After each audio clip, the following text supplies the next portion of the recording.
But Tommy say you running late. No, Tommy's running perfectly on time. Tommy's running. We forgot the show. Let me tell y'all something. I did not put so Sammy put 8:30 on the graphic, and I said, "Why the hell did he put 8:30?" Like knowing full damn well. Hey, to be fair, me and Jordan were here prior to 8:15. We actually were. Mm-hmm. And you know what? Jordan's credit. Jordan texted me and said, "I'll be there no later than 8:15." And not only that, I thought, okay, cool. That means he's going to be there, right before 8:15. No, he was here plenty of time before 8:15. Mm-hmm. So we could have got this shit started at 8:15. But someone who, and granted, I didn't, and what did I, and actually, you know what?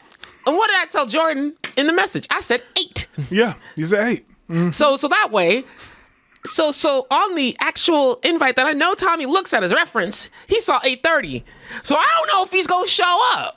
Because I was really trying to treat y'all. I was like, you know what? I have a tight show for us today. A nice, tight, condensed, a little show for us today. And, no.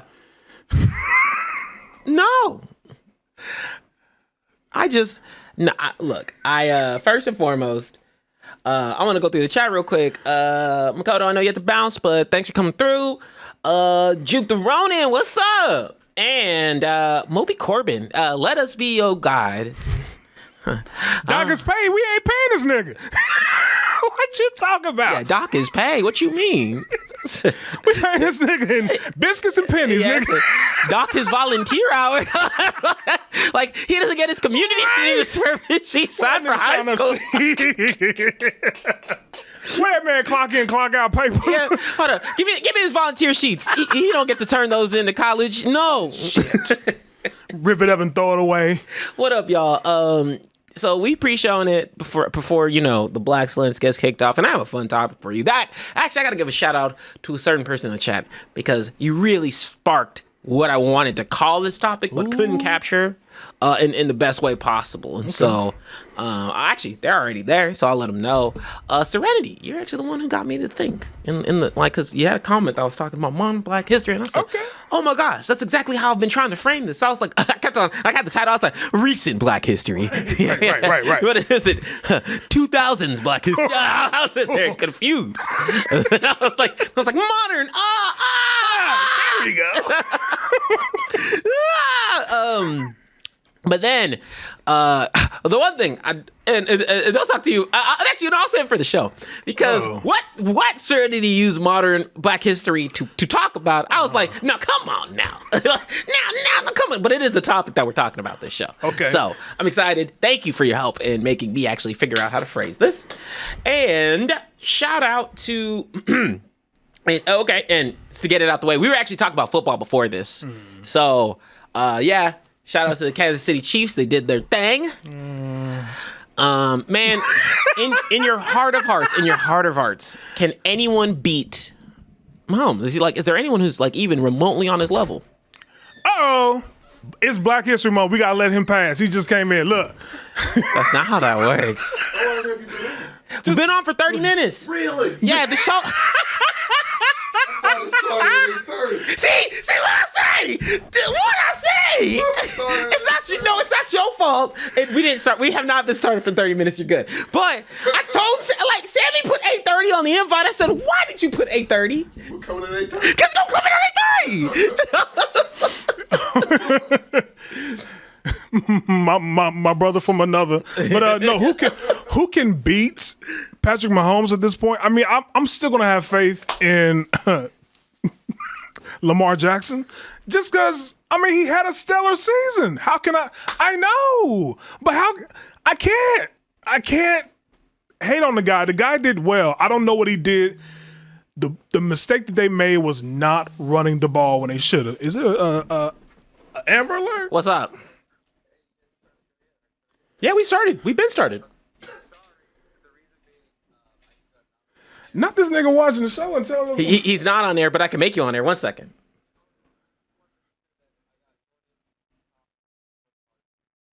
Oh, yes. Oh, I appreciate it. Jordan, you're in the Kia Sorrento, correct? Yes. Yes. Yes, Tommy just got here.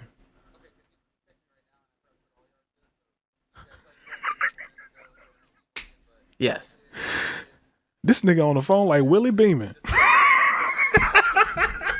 My name is Willie. No, we'll be all right. Beeman. It's okay. I get the ladies screaming and all my fans. Yeah, I thought you were hearing me talk shit to you because I said, "Why'd you put the time at 8:30?" Because Tommy's gonna show up at 8:30.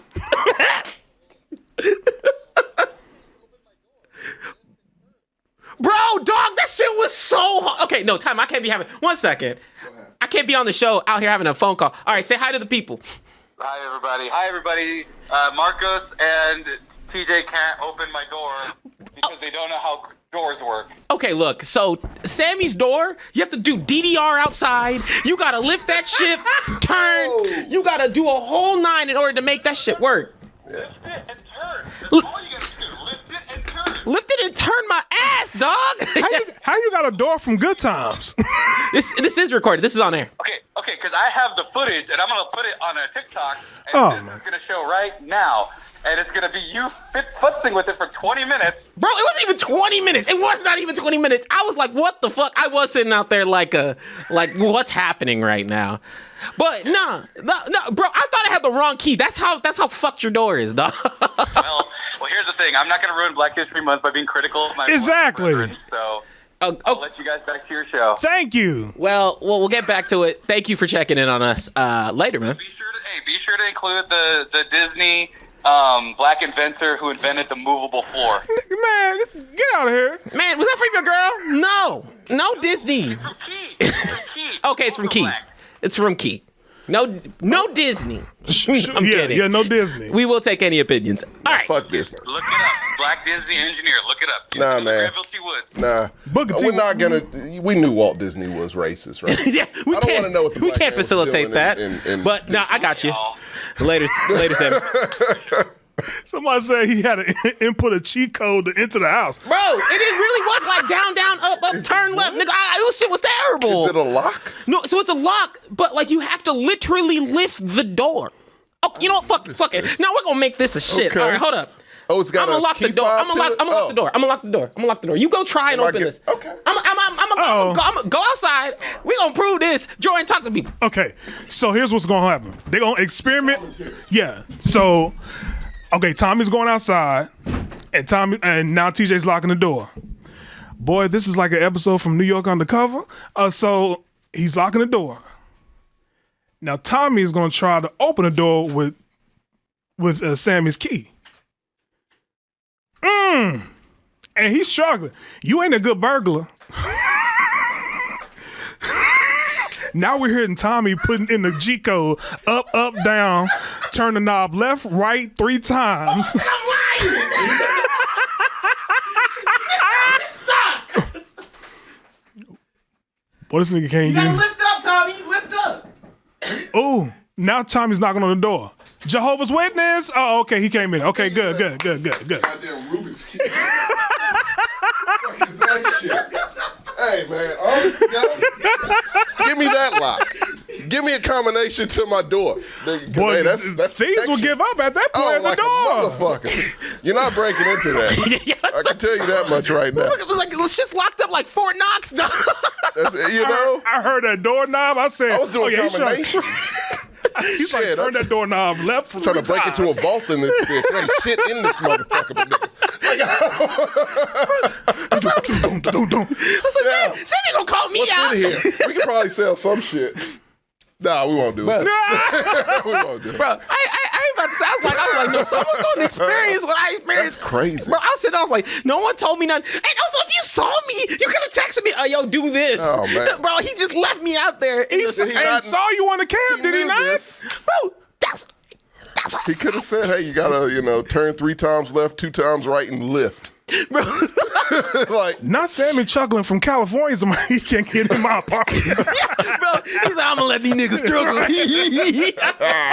yeah, he gets to watch it. That's the fucked up. Right? I was like, he watches this Nigga dude making struggle. content on me trying to get I'm gonna put this on TikTok. Yeah, oh, okay. So y'all go on the page. During Black History Month. Yeah. Okay. Yeah. Exploiting Right. our entertainment. Yeah. Shameful. Just shameful. Oh, well. I hope that got everyone's energy up because I sitting there. I was mad. How long did you try to do that shit? Bro, I was out there for like, I want to say, not even 10 minutes, but I was out there for No, like a fuck solid. that. We go by felt like. Yeah. What did it feel like? Bro, that shit felt like 30. Yeah. 30 minutes. Nigga out there for 30 minutes with this shit. Felt like 30. I'm not saying not one bit. What are we doing? Not one bit. No text, no call. Just let us know. I respect the security, but let us know some shit, man. Goddamn. Bro, that said, that's the type of lock I want though. The one that ain't working right. One like, cause you know when someone gonna get into your house, at the very least you want to hear. Yeah. You get plenty of warning with this door. Bro. No, Joe, you saw though, right? Like when he was trying to open that shit was safe cracker to get in this bitch. Yeah. I was like, well, this ain't working. It I don't ain't working at know. all. It's not working. It ain't You working. could have left some instructions out Bro. there. Yeah. Guys. yeah, a riddle. Yeah. It would have been better than nothing. To the west is the wind. A fortune. Wait, guys. To the sky is the sun. Guys. Hey. Happy Black History Month, guys. Did you put a black square on your Instagram page? Stop You that. know a lot of people did. You know Did you- a lot of did you people did. put- did you- No, the question, Jordan, is which ones deleted it? Right. After Because I Black know it's History still Month. something that's floating around. All right, y'all do me a solid. Take a little scoochie. To this one. Up to And then you take a little To scoochie. the right. Okay. And then you take a little scoochie back. Get close, get nice and comfortable. Y'all good now. No. You still close. Oh, so good. Yeah, there you Okay. go. You good now. All right. Yeah. Who did the black squares on Instagram this time, huh? Did you listen to Black History Really is music the thing this I month? want to know. What? Who had the black? Who had the black Like squares? if it was a list of Instagram accounts. Emma Watson's one. That's the one you That's remember. what I remember. She had 3 blocks of squares. So like, girl, it ain't that serious, okay? You know what I equate that shit to? You remember when people were singing Imagine? Yeah. Gal Gadot. What was that after? What tragedy was that after? What was that? Could you? I actually don't know. Hold up. Let me search. Was it after tragedy? No, They it was just do during that COVID, shit? I think. It was. It was COVID. It was during COVID. like right at the beginning of COVID. Yeah. You know what? You're right. I will get us some dashikis. I was planning on trying to wear that, and I realized I thought dashiki stand for doggy style. Is it not Swahili for doggy style? That was always the joke. He's not like you're too young to know that joke. That was an actual joke back in the 90s. Man, I just got off milk. I know. y'all gotta school me on this one. I'm a little confused. But happy Black History Month, everybody. No, We get a it's- pass Yeah, this month. it's how do I put it? It's Black History That's Month. Elite Month. It's what We did get you 29 days. Yeah, we get 29. It's get Black the History extra Month So with a do little some extra crazy gravy. shit that extra day. Absolutely. And, Rob Walgreens. And we have some exciting Blaxcellence content for you guys. Guess what? This is not in a rare instance. You get a Blaxcellence this week. You get a Blaxcellence next week. Ooh. You get a Blaxcellence only those 2 weeks. But Wait, put the camera. Why is it like that? We don't know. we don't make we the would love schedule. to do this show every other day. We're not in charge. Now you know full damn well me and you ain't showing up. No, I'm not. I'm not. The fact you get all these in 1 month is that's a thing because it's not for lack of trying. We're busy people. But if you How was Venice? what do you mean Venice? What do you mean, Travel all over the place, bro? Dog, dog. You saw me I last think week. you travel every week. I went home to Dallas. That's not a vacation. That's not a vacation. That's not a vacation. To see my mom. Like, That's really not Like, a vacation. like, yeah. It's nice to see mom. it's nice to see. Okay, I have a question Awesome. for you. Do you feel welcome at your home anymore? Yeah, no, my mom, because So you still have your room intact? my mom keeps my room intact. She calls in my room. I think she's still trying to convince me to live at home, and I straight up told her, Mom, I have a significant other. I don't think she's reached that point yet. No, but like, You're still young. I forget you're still in your 20s, yes? yes. So, Okay, yeah, wait till you're in 30s. That shit I mean, will become that's a gym, like nigga, a real stone quick. throws away. So, An office, a gym, not a gym. library, something. well, my mom has a big. My mom has to be fair, my mom kind of has a big spot, so I feel like she doesn't really have to interact with it because we have 5-bedroom. So Oh shit. so Now that tracks. like one's optional, one's a study, all right, bitch. I was like, And to me, look, now I'll help you out. Now, to be fair, he had to have the come up. Like, it wasn't always like that in any way. wasn't my come up, it's my mom's come up. Yeah, it's a very similar situation here, yeah. Like, nah, but my mom's come up didn't happen till like I was a junior in high school. Oh, so your room, Yeah. you still got your room. Mm-hmm. Oh shit. Oh, my shit is Lucky. gone. Yeah. My mom's used mine as storage. I felt so to be fair, I got an elliptical enclosed where my bed used to be. But to be fair, my mom like started letting people sleep in my room like, maybe a few years ago. Yeah. And that made me feel a little a guest violated. room. I was like, Wait, like, okay, no, your shit's a guest room. You know that. oh no, my shit's all still in there intact. They Okay, just get to use that the was bed. the difference. Okay, all right. Yeah. It's still your So room. all my stuff is in Yeah. there because we have a guest room and it's nice. Like it has Okay. like I would 5 like rooms, I'd hope so. the guest room. Like fuck you. So my brother and I's room, they're intact. My brother didn't really have that much stuff before anyway. Yeah. So my room feels like like you go into it and you're like, How man. many of you is it again? So to my I have mom. a sister? Oh my gosh. Okay. No, you have new siblings every week. I do have new I can't siblings. keep up. And so to my mom, there's you'll hear me refer to me having 2 older brothers always, but my eldest brother is in African culture. I have to explain this. African culture, my cousin, but we grew up together. No, it's not like black. that. Yeah, It's always loosely based on. Yeah, loosely based it's on. same.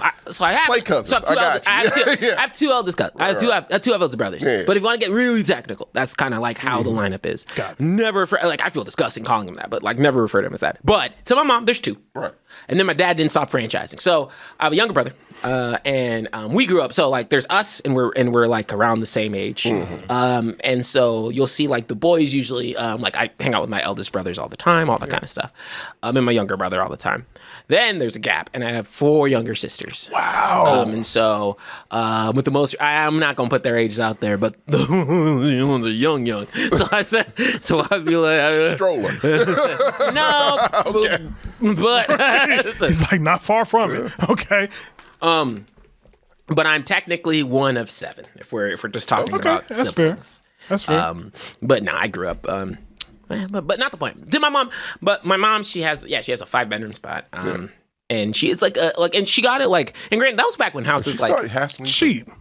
I'm assuming the houses were Yeah, cheap back in the day. yeah. Yeah. Especially yeah. in like metropolitan areas like Dallas and Houston still kind of, you might get a deal. Yeah, because she got like hers for like Yeah. 2 something back in the, and it was like and to get a house like that for no, 2 that's- something yeah, like that's right. I can't even sniff a house like that for Right. Not here. not here, not anywhere, not high, not low, not anywhere you go. Man. Shit. That's jeez. Yeah, Dr. Seuss's Right, niggas, I was you about to broke. say, Like I said, the Negro book. Got the brother on the book like this cat has no hats. I'm like, no. pockets out.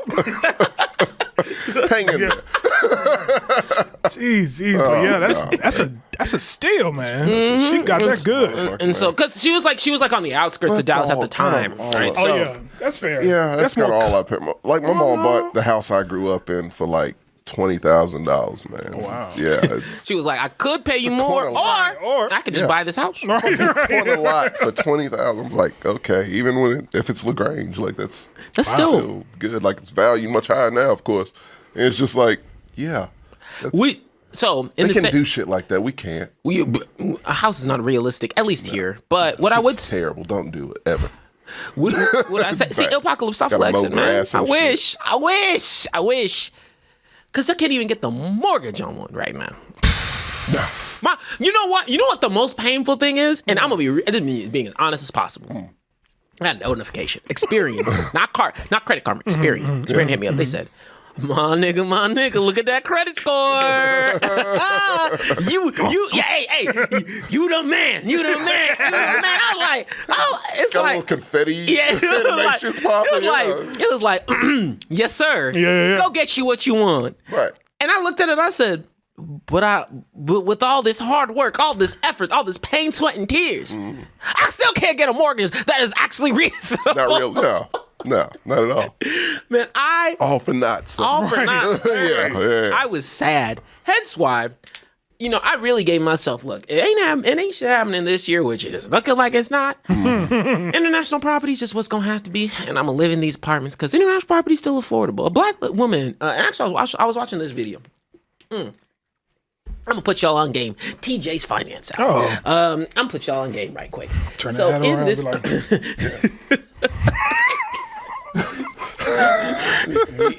what is We're it? listening, sir. Retire. Oh, it's like bought a home in Italy, right? Oh. Oh, I think I remember. I think I heard a story like that. But was it Italy though?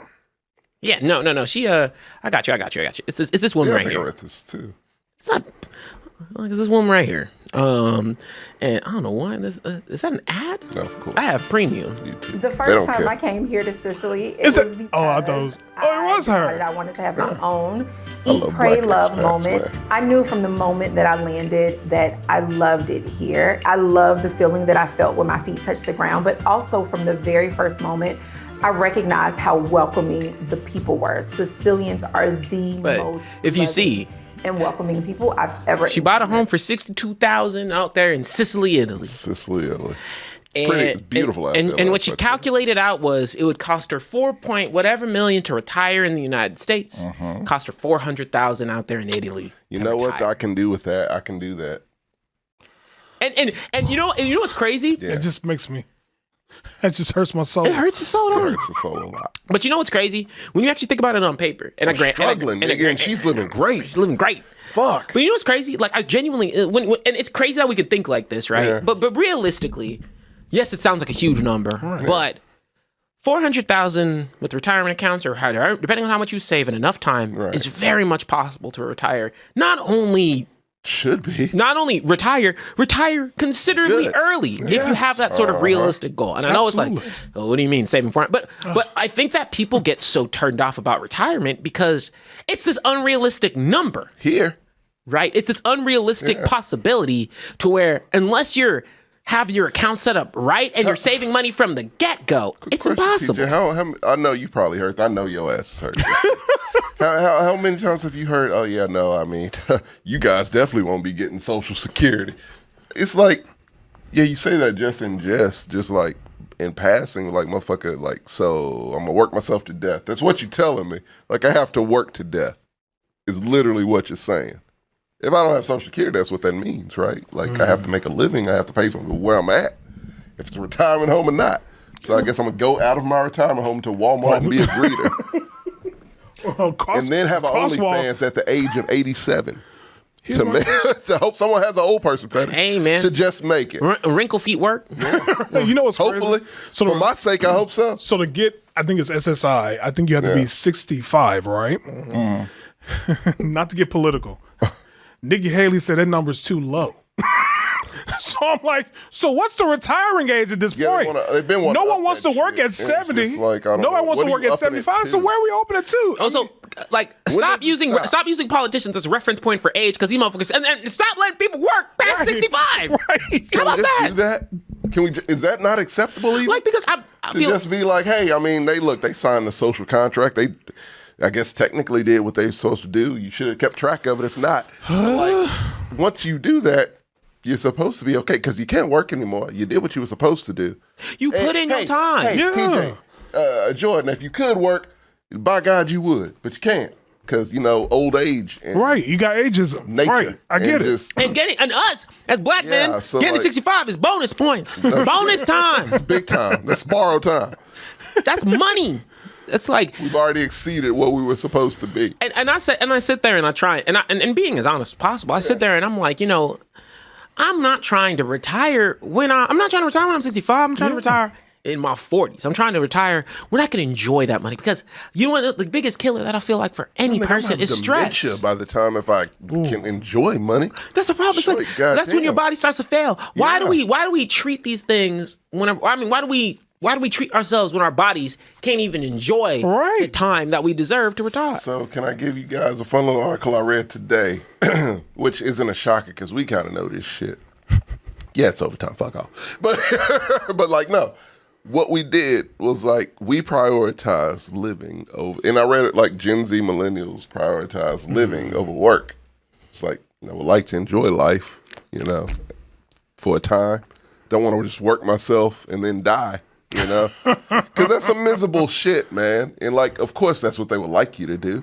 But it's just like, nah, I don't want to do that shit. No, I want to retire when I'm 55. Shit, give me 38. It won't happen. I know. 40, I know. 40 would be nice. You got what, 10 more years, 12, 11 more years, my man? Yeah, you got time. Yeah, man. I'm going to get hit with the real stick at 35. I'm going to get hit with so maybe 45 is more realistic. And 45 going to turn 35. No, 35. Look, 40 is the goal over time of 45. No, realistically, 45. But what I try and also put in perspective is like, man, I talk about working. I feel like if I feel how I feel about work now, when I'm there, now like it's a whole different story now. But I feel like at the very least, the one thing I can attest to is that there's a lot of ways to get creative with earning an income, and I feel like it's just about having that bandwidth to make it happen. Absolutely. I mean, like truly. I think that there's so much potential out there, but I also think there's this whole notion where we really got to stop. And I'm not saying that there isn't. There are a lot of perks to America. Like taking my political notions out, like just plain and simple, pound for pound. There's a lot of perks and safety in quotation marks that comes with it, or concerns you don't have to worry. But I'll think like even some minor things like using the blast control, like Japan for example. Yeah. I mean, natural disasters are a thing very frequently there, stuff like that. But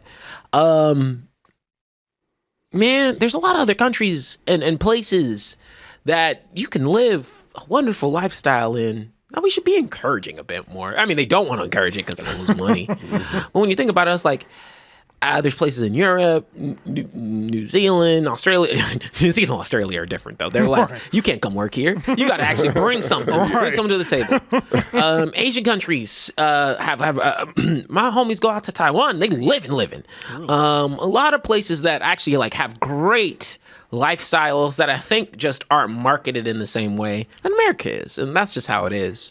But also, you take American dollars, you go somewhere else, the income really runs fluid, right? But then like you might go somewhere else and you're like you're earning an income on that, on that perspective, and you're like, dang, I'm not making as much money, but it's just kind of what your values are and what you want to end up being and doing. And, I mean, I kind of also go into like those blue collar versus white collar jobs, et cetera, et cetera. Right. Folk jobs they don't want to take because it's not as flashy.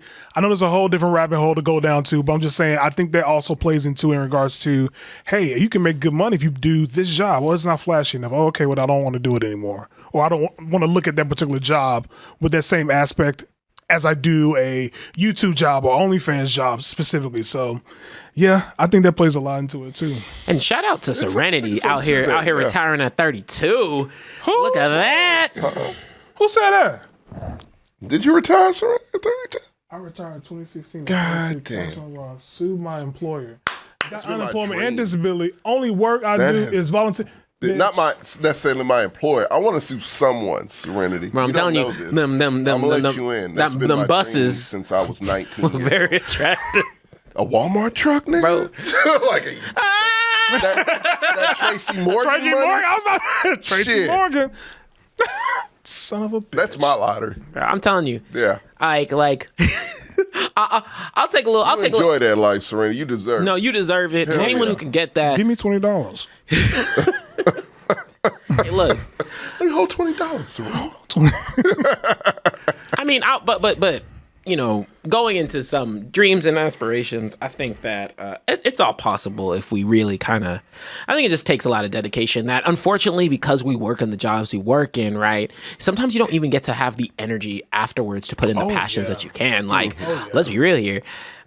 Because this is routine, we're able to make this happen, right? Like, if I mentally know that, okay, Thursday, Tuesday, may get called in. Cool. That takes a while before you hit that regular occurrence. And we fortunately have enough people in rotation to where people can't afford to be like, I can't make it. Like, there's certain shows like the Blaxcellence can't happen if me or Tommy or Jordan are not available. Like, Tommy not available, I can call in Jordan. I'm not available. Well, y'all niggas can't do the show. But small flex. Yeah. but What's nigga? Hey, I mean, I gotta know my worth. Make yourself an asset. No, I'm kidding. But seriously, but like besides the Blaxcellence, anything else we could kind of flex pretty regularly, and I think Mossy Meadows is the same. And themexcellence is another one where like you gotta have a certain group, but we're fortunate in that camp. That's super fortunate. First of all, some people don't have that roster. Some people don't have the. Some people haven't been doing it for as long as we have to where it's built in like a habit. Right. And we still have weeks where sometimes shit happens in life and we can't make it. This is like my second time here in fucking 5 weeks. Like, yeah. Shit happens. Life happens. Mm-hmm. We're prepared for that. And we're prepared for that. And it's like cool. And it's like, but we're all, but wouldn't it be amazing if like you don't feel that sort of bandwidth pressure from your day to day to where you can actually dedicate an appropriate amount of time absolutely to maybe those endeavors that fuel you? Because I even think that sometimes it's a matter of work wouldn't feel so tough if we could spend more time with things that are fueling us on a regular basis. Like you get to a weekend and you're like, man, at the end of the day, Friday's a wash to me. Yeah. Friday's always a wash. And then... No, don't fuck with me on the weekend. You're lucky I showed up Sunday. Yeah, that's what I'm saying. It's like Friday's a wash, but then you get to like... And to me, Sunday is just an anxiety day. So right. Saturday's Monday really blues. the only... Saturday's really the only day I relax. Yeah. And so I sit there and I'm like, that's not exactly the position I'd like to be in. And that says like, I have I'm very blessed to have the job I do. So that's no fault towards them. It's just more so working in general. It's like, hey, I don't think anyone was put on this planet to work their entire time. Yeah. No. But here we are. We're not meant to. But, hey, look, we'll make some money moves, make it happen. Dream team already on deck for a variety of things. And hey, thanks to y'all guys, we're continuously able to produce more content, and we have some more exciting things coming out this year. So I'm stoked to be able to share those kinds of things. No, people just be happy. To me, prioritize happiness. If it was any advice I would give people, if that means spend a little money, do it. And if capitalists, fuck you. I don't give a flying fuck. People want to be happy, you motherfuckers. Like, you goddamn twats. Like, no, people just want to be happy. Give that to them. And I know, like, once, boomers die the fuck off, not our parents, they need to live forever. The other people's parents, I don't give a fuck. Listen, but like, yeah, once we're in charge, I'm sure that'll be some sort of priority. That 4-day work week thing has been floating around a lot. Yeah. I think that might come into fruition once, the right people are in charge. There you go. Well, eventually we're going to hit the spot where politicians can't be 80 forever. I've been speaking of term limits for the longest, and eventually one of these days, I think after this presidential election, people are going to be like, yeah, there should be term limits at this point. If there was ever a time, But it is what it is. But I think it's just like, we had this conversation last show here I was on, where I was like, just put them on an iceberg and send them down the river. Not our parents. Not our parents. Other people's parents.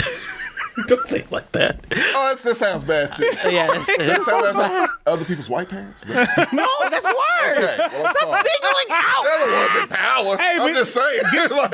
Give them excuses. Black History Month. It is Black History Month. I get one. No. How about this? Just old people's old parents. Send the politicians. Send them out Send them out there. Their parents. Yes, their parents and they're white. Stop it. Not all politicians are, but semicolon however comma. What I can say is at the very least, it'll be exciting times whenever we get to, because I think that at the bare minimum, what would be nice is whether you're in a job that is, being a bartender, whether you're in a job that is working corporate, just being able to afford basic shit would be the nice standard to have. And I think that's the whole thing. It's like, I don't mind. Like to me, I'm like, hey, look, it really is a matter of, I'm blessed to have what I do. Yeah. But it'd be cool to be like, you know what, I want to just chill for a second. Be like, oh, I need to hold myself over doing some trade jobs, and I'll be in a good place. And I'm not gonna fucking ruin my rent situation, ruin my lifestyle. Okay, 2 income. I only afford I only afford the apartment I afford because I have 2 incomes coming in. Realistically, you should never do that, and I do not do that. But I comfortably afford it because of that. But spinning the wheel, because we've been talking about us real time, and technically this is still in the pre-show because how do I break this up? Because the first part of the show that was supposed to happen, it does not fall into the main category. It doesn't at all. So I don't want to put it in. They don't mesh. So you know, fuck it. Anyway, I'll just tell Sammy it might as well be a two-parter, but take a break in between. It's an extra. What we'll do here is consider this part of the pre-show still. But this is a topic in and of itself because once I clean, we're going in straight to Black History Month. Yeah. But I promise I'll talk about show it. sort of kind of started. Wait, what we talking about? We talking about Club Shay Shay. Oh, this nigga. We talking about Monique. Ain't nobody want to fucking talk about Club Shay. First of all, it's an adult. Call himself Shay Shay. Get that out the way. It's the liquor. The second thing is, y'all better get this big muscle nigga looking like Big Frida off this fucking. Now, time out. Shannon Sharp, first of all, I ain't gonna be the one to say him to that. I say he look like Big Frida. But, We love it. but at the end of the day, I also think Shannon Sharp is awesome. He's a good personality. And Big Frida gets the party started. Yeah, no, like He like Shannon Sharp. He sound like Mushmouth. Bro. God damn. I like Shannon. Yes, Shannon Sharp? Yes, Serenity. If some PR person out there sees this, know that I love you. I do like Yeah, you, Jordan loves. Tommy loves you. fan. I don't know. He's an Eagles fan. Look. We don't know. First We of don't all, claim him. Serenity, absolutely. Shay Shay can Shantae away. Okay? Sashay away, goddammit. No, he said sashay my way, so stop it. I said, Serenity's a fan, all right? Yeah, Serenity is all I say. Yeah, Serenity's a fan. Okay. Serenity is a fan. You're surrounded by non-haters. But what I will never, ever, and Jordan, I'm going to need you to stop just because we never Sure don't. slap down black. We never slap down Black Excellent. No, he's got liquor. And He he's slapped down got during a Black History podcast. Black History Month. No, okay. we don't. A Black Excellence is great, and he's done Hey, successful for Look, himself. here's my thing. Okay. Let me ask you this, Okay. Jordan. If you just so happen, someone say, "Hey, Jordan, we're gonna give you a podcast. We're gonna give you a platform. YouTube, the whole nine." They say, "Here's your niche, though. You don't get disgruntled ass comedians That's what it is. call out other celebrities." It's only that been not gold, wait, though? hold on. It's only been 2. Dog, It's been Cat. would you reject it? No, Would you reject it? he would not. I wouldn't. not. I wouldn't. You would let them talk. I wouldn't. But here's my thing. Yeah. Okay, wait. Are y'all gonna say anything? Because I'm just gonna let it go. Okay. Go ahead. Here's my thing. I like Monique. She's decently funny. But this big bitch get on my nerves. I mean, No B word on. No, be nice. Be nice. This big woman, we've heard, I'm gonna use an anime term. We heard this arc already. It's time to move on. We know about you and Tyler Perry, Lee Daniels, Oprah. And who else she's talking about? Who's Kevin else? Hart guy. No. It was. I guess it was those 3. But I'm so tired of hearing about that shit. I don't want to hear it no more. We didn't ask your ass to come on this fucking show. I'm like, what? When I saw the fucking JPEG, or the not JPEG, but the picture, the whatever the icon, or who's gonna be on the next show. Thumbnail, thank you. I said, now what the fuck is she coming on this show to talk about? And lo and behold, I got into an hour and a half in that damn shit, and I turned that bitch off. I said, look, I do not want to hear about your problems with Oprah and Lee Daniels and all these other people. We done heard this shit before. She's talking about D.L. Hughley, Kevin Hart. I just do not want to hear from this broad no fucking more, okay? Her Netflix special was shit. Dog shit. I'd rather watch cat shit dry in the sun than watch her fucking Netflix special. I don't want to hear it no fucking more. That is a camp. I don't want to fucking hear from Monique no more. What did she do to hurt you? She ain't did shit but talk about Lee Daniels all fucking time. Now let me. No, can I? No, wait. I'm in defense of let Monique. TJ Okay. speak his piece. I know you're going to feel the same way. Go on. No, he ain't. We're opposites. We are. But I'll be neutral. No, not more neutral. It's like, not broad. He said not broad. It's not 1922. This broad. But no. Aaron. Let me. I might be a little more middle grounding than you. Okay. But I'm listening. But what I mean by that is, first of all, I think anybody, no matter if they're hurt, no matter what they're feeling, years down the line, whatever. First of all, Shannon Sharp invites a variety of people to his show. So Monique has enough clout to where she can be on the show. She got clout? I mean, it's 11. She done sucked the clout. She done sucked the clout away. No, but like no. She's got enough clout. It's 11 million views. Like she's got enough carrying and enough interest there to make at least a conversation. And she's a black woman in comedy. That was not an easy thing to do. So anyone who's done their time deserves an opportunity to have a platform. Point blank. Period. Okay. But what I will give is the topic areas. Instead of using it as a time to, and I mean, it's different depending on the sort of podcast, right? Like Cat Williams, that's just what Cat is, right? I was like, Cat doing Cat things. Yeah. But with Monique in particular, hey, she had some feelings and some things she wanted to get out there. Yes, she's gotten out there before, but again, it's not often time you get to have a platform that is as big as Shannon Sharp. So you're like, hey, you know what? That's what it's becoming. And grievances here on Club Shay. And he's allowed to be open. Let's be real here. The fact it's called Club Shay Shay. What grown ass? You know it's the liquor. Stop hating. No, I'm gonna tell you, stop hating. I'm gonna need the hating to go down like 55%. All right. What we're not gonna do, Jordan. I'm setting up the rules right now. What we're not gonna do is hate on Black History Month. I'm just saying. I don't call TJ TT. I don't call Tommy Tay Tay. What is Shay Shay? You know what? He's also big and successful enough to do it. He can call himself whatever the fuck he wants to. But it's the rules here, okay? No. We are not a monolith, okay? We are not. It's 2 out of 3, so the narrative is good. Okay. But the man, he has a crazy ass opinion. I'm letting him have crazy ass opinion. But you can have this on 11 months of the year where you're cutting down. He might hate the Broncos. We don't know. I love the Broncos. Really? That's hard. I like Shannon Sharp. Okay. But this bullshit here, no. You don't like I think, to me, I respect the hustle. I respect the fact that you have a niche.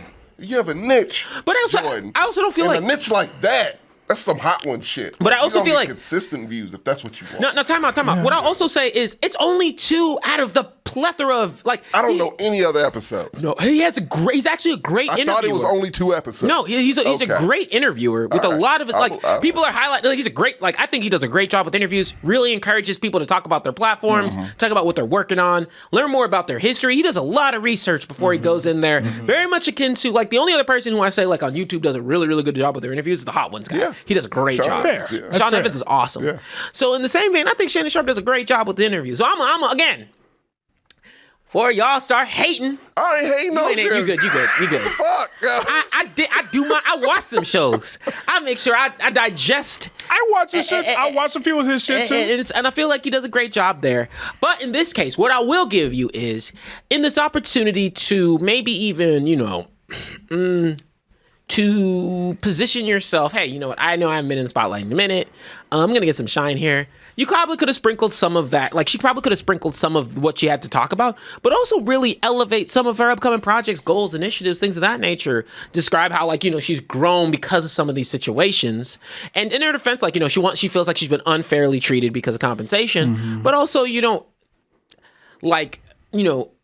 I don't know if this is the platform to make that be possible, if that makes sense.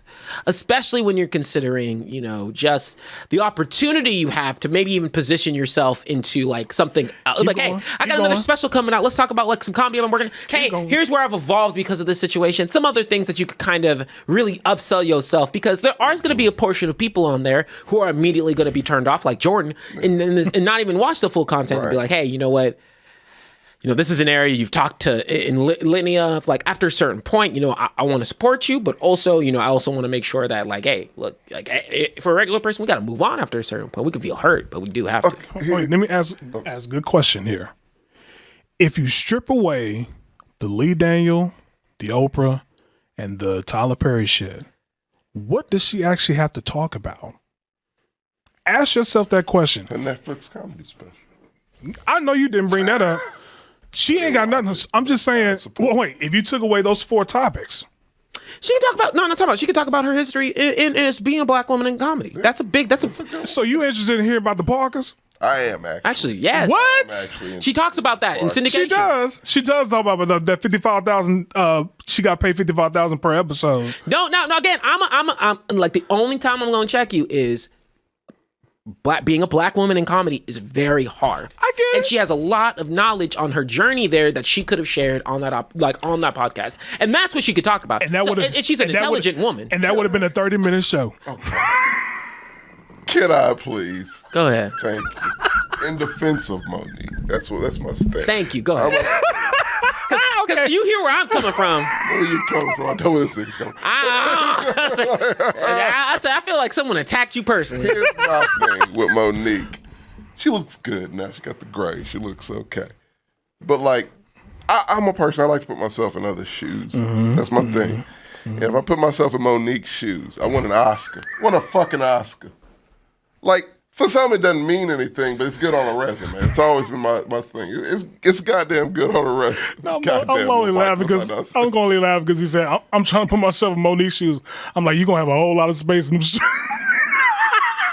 I'm sorry. I'm sorry. Okay, I'm a horrible person. What? I will stop. You are. Go ahead. But no, like, look, if I got blackballed, which is what happened to her, she did get blackballed. And it's like, I mean, I did everything I was supposed to. I was on the trajectory. It wasn't the Oscar. It should have been shit coming my way, left and right. Like, you know, that shouldn't have made me rich. Agreed. You know, and so it didn't at all. And the reason is, you know, let's act like, oh, look, this is not a show where we, at least me and TJ, I don't know about you, we don't, you know, we don't try to bash other black successful people. I mean, Jordan don't give a shit. He doesn't give a shit. On Black History Month. Let me tell you something, man. I appreciate your opinion. What I would say, I'm fine with criticism. No, I'm fine. He's, you know. No. I'm gonna give you yours. A lot of people's opinion. I'm fine with criticism. Yeah. The only He is time Charlemagne the I gotta box you in from certain aspects of it, but I'm fine with criticism. Your criticism is not to my problem. No, wait. I will always celebrate any black person getting their thing. You do. And but look, when you on some, might not show it that much on this show. Right? He really does. No, I really do. He really do. No, I really do. And despite it being Black History Month, if you come with that bullshit, I'm gonna call you out on it.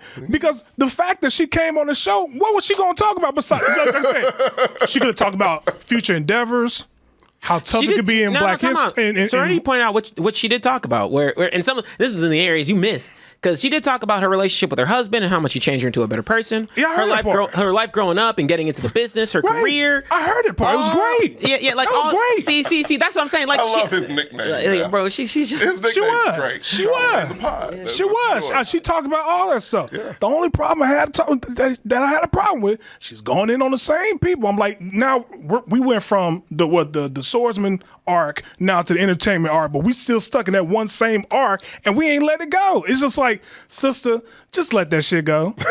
No, granted. And now look. And I would say, if I got screwed out of a millions, I might not be able to let it go either. Let me finish my point. My point is, yes, that shit. Like, if I did, that's exactly how the fuck I would be reacting.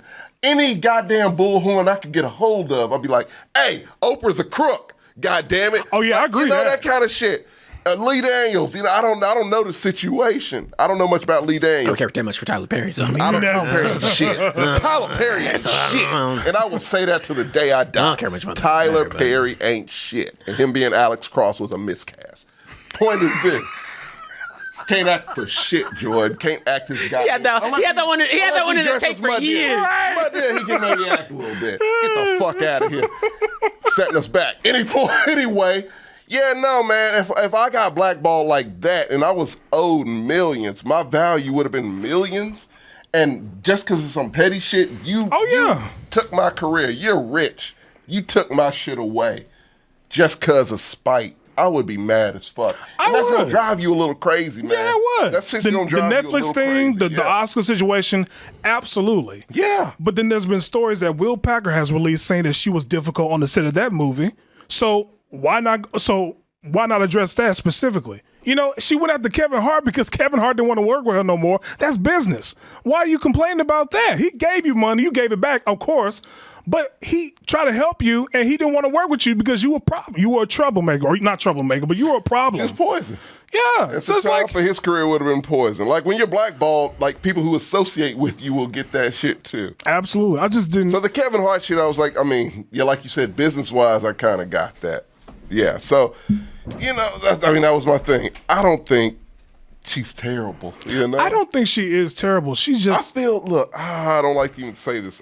I just feel bad. I feel like, fuck, I wish this woman just. Oh, I know she mentioned like a Serenity. series or something. I know she mentioned can be Will on Packard. Stars. It's all She right. did. She mentioned him. Yeah. But again, like I said before, specifically, they were painting her having problems even after the whole Precious situation. They were painting her saying, "Well, she's on the set. She's causing problems on this set specifically." So it's not just them three. People were calling you out already, even after the shit. So just like I don't. Well, apparently, again, Serenity said the Carfax are there. She did talk about Packard. Oh. There are only two people who could say she. All right. Now, granted, now again, if you gon' come in here and slander, I need you to watch the 3 I'm Team hours. Monique. I ain't watching no damn 3 That was hours a of no 3-hour interview. Monique and that leather. That was longer than Cat Williams. But our show is 3 hours, so not today. But our show can be 3 hours. Three of us. So, but there's, hey, but we're not millionaires. So I'm not. I wouldn't be here if I was. yeah, you would. I said I would, actually. Yeah, I said I that's actually the inverse. You'd be here more. You'd be like, I got shit to do. I have some goddamn chinchilla shoes. Yes, I said shoes. I only drink Fiji. Yeah. Now, what I will give, again, just kind of going back to, and full disclosure, I have to answer the phone. The only person who can interrupt this show, my mother. So, that's what I was How's like. she doing? Doing okay. She's doing great. She was asking me a question. I was like, Mama, I'll call you back. I promise. I'm on the show. Like, man, I was trying to come home from Dallas, and I was like, and I woke up. My mom was like, I was like, all right, I gotta go, love you, whatever. I was with Michaela, and she was like, oh, now hold on, it's only gonna take me 10 extra minutes.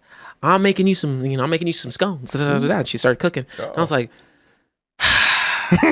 all right. I was on a time crunch too, and I was like, I can't go nowhere. I was Sit just, your ass down. I just sat down. Okay, looked at me. I was like, "What you looking at?" We ain't going nowhere. She says, "It was not 10 minutes, by the way. It was not 10 minutes." But As they always say, it's gonna be a little bit. It's gonna be a little bit, and it takes a whole long time. it took I'm an like, hour. But I said, you know what? That woman carried me for 9 months. She can always get an hour. My mom, like, since I left home, she only cooks 3 meals, and she seems to only cook them motherfuckers when I come home. She stay there for like an additional 3 hours. She don't want you to go. She don't want you to That's go. how it gets you. Hey, that's worth it. It's worth it every time. Yeah, I'm good with it.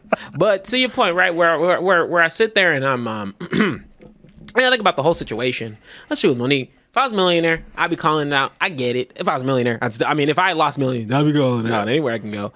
But hopefully, and someone mentioned it before, what I don't want is this to be a more regular occurrence. Cat Williams thing was like lightning in a bottle. Cool. And I don't want more people to, like, if it happens every once in a while, whatever. And he does have a lot of great interviews, and I want to make sure that that's still being showcased. I like him. I do like Shannon Sharp, and I hope he has success with Club Shay Shay. We only need one stipulation to this. No, because I like that. I like the niche. I like this being the place where you get your drama, you get the shit you're not supposed to hear. It saves a lot of digging. It's great. Yeah, it does. Because I'm like, I know where to go. Simple fix. We need one thing, maybe 2 things. One thing, have a white person do the same shit. Have a white celebrity call somebody out. Have a Latina celebrity. I like us having something. Because I want this to be the show where motherfuckers get called out. I want this to be the disgruntled show. I will watch that. Shit, at that point, it'll be what's that? Jerry Springer. Like, fuck. Like celebrities, nigga. Celebrity Jerry Springer. You wouldn't watch Celebrity Jerry Springer. Get the fuck out of here. You would be in that bitch with You know what he bells should on. do? He should get Diddy next. No, we don't need to talk about it. And Get that is Diddy. our topic on conversation. Into the real show. Yeah. Into the real show. So now look, listen to me. Look at me heart to heart. Stay put. Yeah. You're gonna see the start of the show happen now. No, wait. I need to use the bathroom. You're gonna see the start of the show happen now. You're gonna see the start of the show happen now. So stay put. There's a whole intro to this. All right.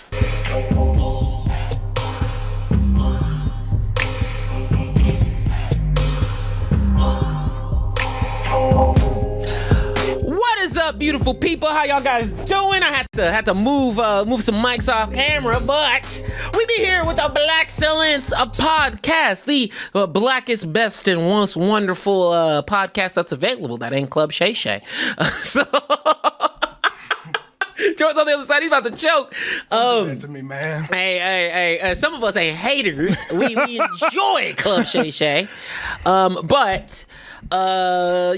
Sorry. Guys, y'all guys got a really extended pre-show. We covered quite a bit, man. And I feel like all our Blaxcellence pre-shows are dope. We get the opportunity to just connect, chat it up a little bit, cover a few topics. Sometimes we get personal, sometimes we get political, sometimes we get pop culture-y. But on today's oh my gosh. Blaxcellence episode, the Black History Special, the annual Black History Special. We are here to talk about more Black history, and we've done this for quite a few years. Now, I'm not by myself. I could never do this by myself. Now, I could, but it wouldn't be funny. I wouldn't have the same acumen. I wouldn't have the same amount of melanin in a room. There is a certain limit to the amount of melanin that can just run this show by itself. I need a minimum of y'all two over there for this. So to equate us, you and the entire themexcellence crew. Hi, I'm Tom. As far as melanin goes, yeah, there you go. So say it was me and Hi guys, How are you? Happy Black History Month. Did you learn anything black today? You did? Great. Yeah. Shit. Watch his PBS shit. Jordan hits him with you did? Great. Yo, I was watching the fucking Super Bowl and they had Dora explaining what holding was. And I just said, what the fuck is this? Oh, y'all, yeah, we were on the Nickelodeon stream. Yeah, y'all were. Holding is when someone holds the other opponent away from getting yards. Wild. Can you say holding? No holding? I said, get the fuck out of here. No. It's for the kids. You know, we want to teach them it's okay to get CTE. Well, before we dive into our topic today, since you mentioned the Super Bowl, was there any particular commercial that stood out to y'all? There was a couple. I love the trailers. The Twisters was my favorite. I didn't know that shit was coming. I love Twisters. You want to see that one? Man, like the movie Twister holds a place in my heart. I agree. I like Twisted, the original. Yeah, the original. And I love Bill Paxton and all that shit. And the fact that, I didn't even know this was coming at all. Yeah. And the fact I saw, it was like a pleasant surprise of I didn't know this was even a thing. Bro. And it looked so consistent with the original. I'm like, fuck it, now, I'll do it. In that trailer, man, that wind was not wind. They said it had Twisters, hands. man. Like Twister said. No, it has a personality now. It was grabbing people. Jesus. Yeah. No, that's the kick of the sequel. The Twister knows. The Twister has. Bro, that Twister had feelings. I'm not even. I was watching that trailer and I was like, no, that Twister is mad. Yeah. That Twister is angry at Two someone. of them. It's called Twisters. So we got two of them that think. It's like we're done with one. Yeah. There's another. Yeah, this is a sequel, right? What about you, Jordan? Any commercials that you remember that stood out to you? Well, the State Farm one, that was actually funny. With Arnold Schwarzenegger and Danny DeVito. The Michael Cera one? I thought the Sarah one. So the Sarah one was really good, and then it just landed flat because they didn't commit. No, yeah. We need a little bit more from that. Yeah, no, because it was like it ended off great. Yeah, I had a couple chuckles. No, it started great, and then it just ended off with him being like, "Oh yeah, so that's my idea for a commercial." Like I hate when they do that. So he should have just closed out with it being just the commercial. Like it actually being that. Yeah. So the second one, I'll laugh at this one, is the Beyonce one. Because right after she dropped that, she dropped new music. So she's doing a whole country album, which I'm happy for. That's going to wreck shop for all. Yeah, she's going to wreck. And people kind of guessed that she was going to do it. But I was like, I don't know. At the radio station that refused to play it. Right? Well, they came back and said that they did not refuse. That's what I saw that today. I was like, she already starting shit. God damn, she's already wrecking havoc. But it's actually two pretty good damn songs. Really? Yes. I can't wait to listen to those. Very good songs. I'm going to listen to the Queen. And you know what she going to get in her was that you? I think this was a squeaky ass mic. WD-40. The squirrel coming. Yeah. Bro, I thought that squirrel was here for the rum bag. Oh, he's in now. Like he's in. So why y'all so loud? That's a movie for you. Yeah, the squirrel. But yeah, that was pretty much the two good commercials that I actually thought was pretty good. There was a T-Mobile one that I liked. The one with the guys from Psych and Jason Momoa. I thought that was Yeah, funny. that was There was a pair. Two guys from Psych. Oh no, Scrubs. My bad. Scrubs. No, my bad. Not everybody. Interracial comedy duo is the same. God damn. That was rough. And then the other one was one that I didn't see run during the commercials, but I think that it might have just run on a different channel. The one with Paramount Plus and throwing Hey Arnold. yeah, Hey Arnold, caress Hey Arnold. good. See, That was good. I didn't like that one. We need someone That with the was shape of a fun. football head. They looked at him like, golly. but then Knuckles is just like, just throw the kid. Just throw. Did y'all see the previews to the Knuckles show? Yeah, that Yeah, actually I did. we chatted and I was like, that looks the same quality as a movie, which is Yeah, my it does, usual which is dig crazy. against shows that they're doing break. I was like, that looks good. Oh, Yeah, I mean, it did. like, with I was like, that is movie quality. Knuckles deserves his own thing. Well, I did see them Temu commercials. I was like, Man, the Temu. fact Temu, how many commercials was like There was a 5? It was the lot. same one. There was a It the same lot. one, but the fact you had to pay for that space. Like Temu did what? Like that had to be like a good Timu had solid- spots. It was like But also, did you notice That's in the like Timu 35 commercial, mil, the main girl who starts off with some melanin, spins around and the melanin disappears. Mm-hmm. We all called that out as we watched the commercial. I said, "Hold up." wait, So wait, I said, now she did like a princess spin, got her dress, and that melanin went away. I was so mad. So she had vitiligo? Like, no, I'll see if I can pull it up real quick. But I definitely think the standout commercial for me around the Super Bowl times was that Paramount Plus one. that was a good I was one. cracking That up. was a quality. Yes, Jug Almighty. Act 2 is going to be an entire country album. Because they it also ends off with him being like, dang, that didn't work. Looks like we need someone with pigskin. That was just like, oh God. Oh yes, we did see the Kanye commercial. Kanye had, I didn't see that. Kanye- So he commercial? spent $7 million. So that's what they said. Each commercial they spend $7 million to That's get the a minimum. spot. Yeah. So he spent $7 million to get in a spot, Was it but he 30 didn't. second? But he didn't have no production money. So all he did was record it on his phone in the back of a car and put that shit on TikTok, and that was it. But guess how much he made off of that? $19 million. Jesus fucking Christ. That's what would happen. Let me be rich. Because if you get to a certain point, you can literally be the worst sweet- motherfucker in the world. Charlemagne made a point. Charlemagne said, but only Kanye can do that. Nobody else can probably pull that off. Taylor Swift could. Would she do a back of a camera type shit? If Taylor Swift did some just awful shit, No, I said, Tom, I said, it would flow halfway at least. No, I At said- the very least. I don't think you quite understand. To me, Taylor Swift is, what is it? The villain from Star Wars. Which one? The main. Darth Vader? No, not Darth Vader. Oh, Emperor Palpatine. General Palpatine. I know Emperor Palpatine. Motherfucking just like- It's Emperor Palpatine. Like, she commands things. She could tell. She could do what. She could get Swifties to do whatever she wants. scared. No, and like I said, businesswoman. She's awesome. I don't really. No, I have no more respect for But I her, sit there. I was like, no, that's a woman with too much power. How half of it she doesn't even want. Yeah, it's just like, this is too much. It's So, Hoyt, you agree with OP. Shannon Sharp when he says that she moves the needle more than Beyonce? Well, I think that. No, fuck it. I think I'll that. say Yeah. No, As I of think right now? I think Absolutely. Let me people. tell you why. I think people are more willing. Can I say why? Oh, yeah. Go It's ahead. an obvious why. White women.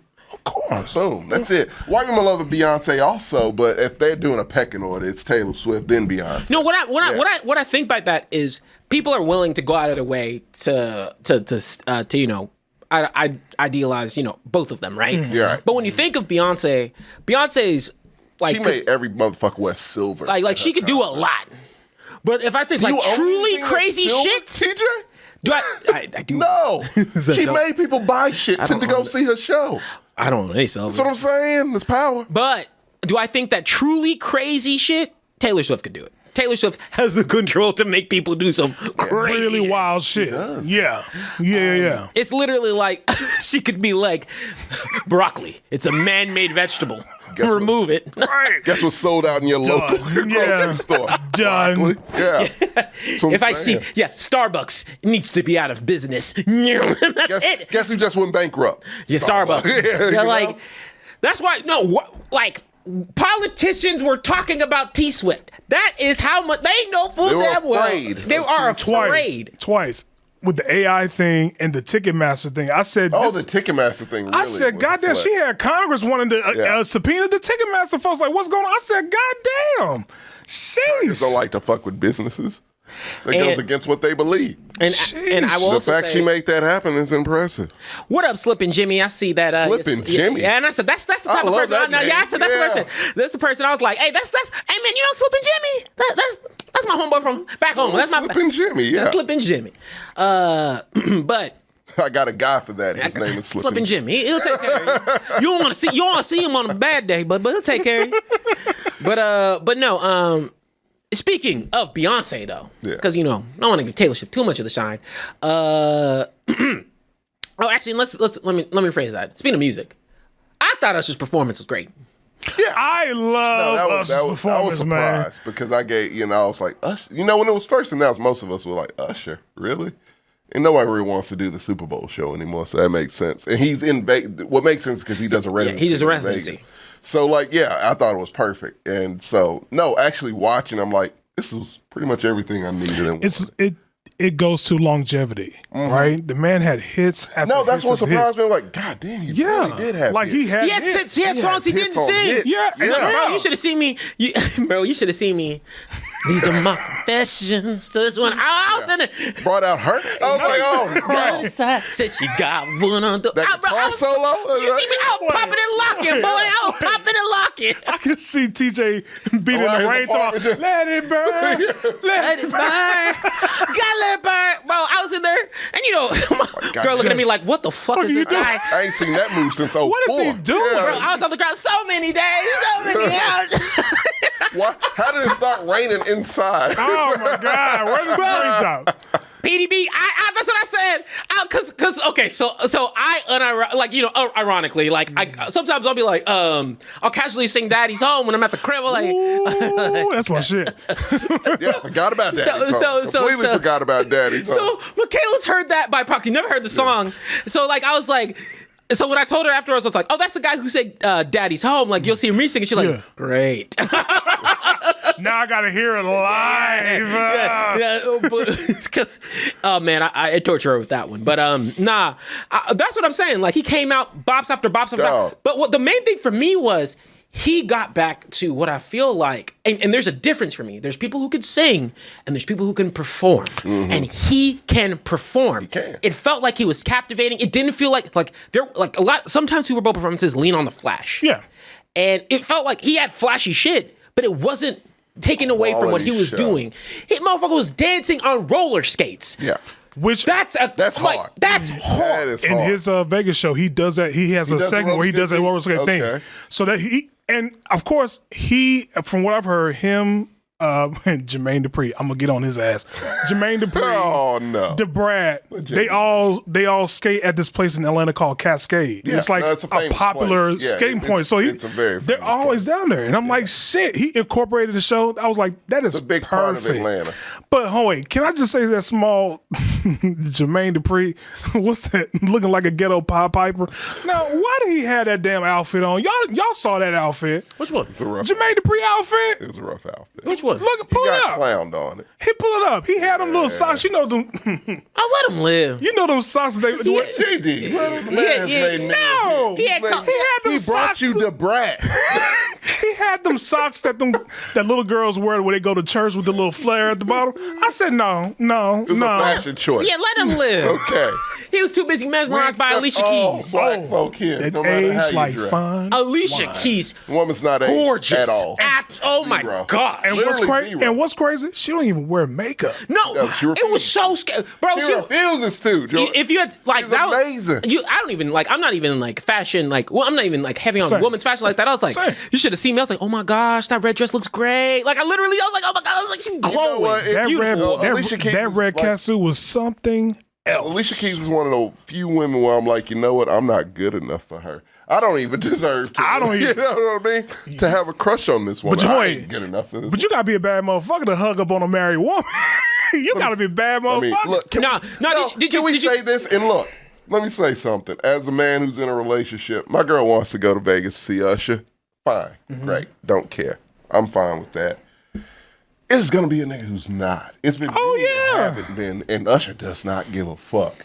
He's like, I'm on this stage every night, and I will make one woman's dream come true every night. Well, I also look, their husbands are just gonna have to deal with that. They're gonna have to. and look, And I'm not gonna respect that in a way. I'm not gonna sit here and say I want to That's feel what they some paid type for. of way, like a little. TJ, like that's what they paid for, though. Let them have it. A little type of way. Yeah. But you know, I respect that. First of all, the song is called My Boo. You know, like, if you had a problem, you bring it up when there's an offer to go do the show. That is when you discuss the. You know, that was back when you weren't with somebody and you're Alicia Keys. Don't forget. But I think that was why her husband didn't have a problem with it. No, Swiss Beats was like, no, the performance was great. The performance was great. I feel, and you don't want to know why he said that? Because he's with Alicia Keys. Yes. Yeah, and he can do.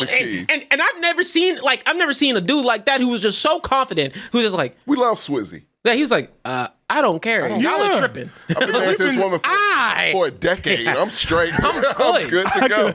I can imagine TJ taking his lady to the Usher concert. He started singing My Boo when he come around. He like, girl, you better get your I can ass see on. TJ's face. Don't you come It's gonna be one of these.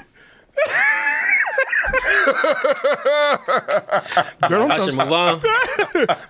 bruh, this ain't what you want. Go on now. Like, yes, sir. Go on. Yes, sir. You go on, Karen. Go on. I was like, you want me to air my grievances so you step away? I'll give you the Carfax. Right? bruh. But nah, she but like hold up, like you would have all hugged up if Taylor pulled you on stage, CJ. No, I would have been like, girl, get off. But Taylor, yeah. Get off me. Get your goddamn You taking. Get off me. If we're talking about Black History Month, did you know that Travis Kelce invented the fade? Stop it. But with that, Again, I love the Travis Kelce from Gridiron Heights. What's up, shouted? Right. Code switching master. Go ahead. but I really love what I how do I put it? Oh my gosh, you guys got me. What I really love is that, like, yeah, I left that performance just like utterly. That was great. This is a stellar performance. Great it's just nice to get a performer again, and it just nice, reminds me. consistent. He is someone a who knows what showman. they're doing. The man's a professional. And Yeah. I feel like, you know, this is what you want in that Super Bowl Yeah. show. Like, you want that memorable moving. And I was defending him earlier. I was like, hey, my man Usher, that was At first, Absolutely. I was like, why? And then after, time went on, I'm like, you know what? It made more and more He sense. deserves his flowers. He does, man. And after those hits, like, again, once we forgot. Yeah, the it's just performance was fuck, man, very. He really is, like, he's significant to millennials. Oh, He yeah. really is. Like, he's up there for us. Now, granted, Serenity, don't throw out there. Yeah, I'm gonna sit there on J-Lo like, yeah. If you had my love. But yeah, the performance. J-Lo like and Shakira, that has That a was place nice. in my mind. Yeah. but This one's for Africa. Help me out there. That was a You see me memorable walk one. away. That was a good one. That one does not get enough credit. I'll be solid. She ain't gotta rub on me. I'll be up there. Oh, you want me? She can tell. I distinctly remember someone asking me if I wanted chicken wings. I don't want no goddamn chicken wings. Like, yeah, huh? Yeah. But yeah, I thought the performance had a very Las Vegas flair to it. It did. You know? And shout out to the band. It's good production. Man. I'm trying to figure out who that band was because I'm like, who's the HBCU band that he had on stage? Which is like, Band was So solid, if man.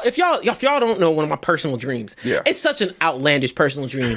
I just want an HBCU band to do something for me. Really? Like, I want to close down the street, and I want the drum. deserve it. I want the drum 'cause major. they I want the get you drum. hyped. I think it'd be so hype. I want the drum Yeah. major outfit. The whole show.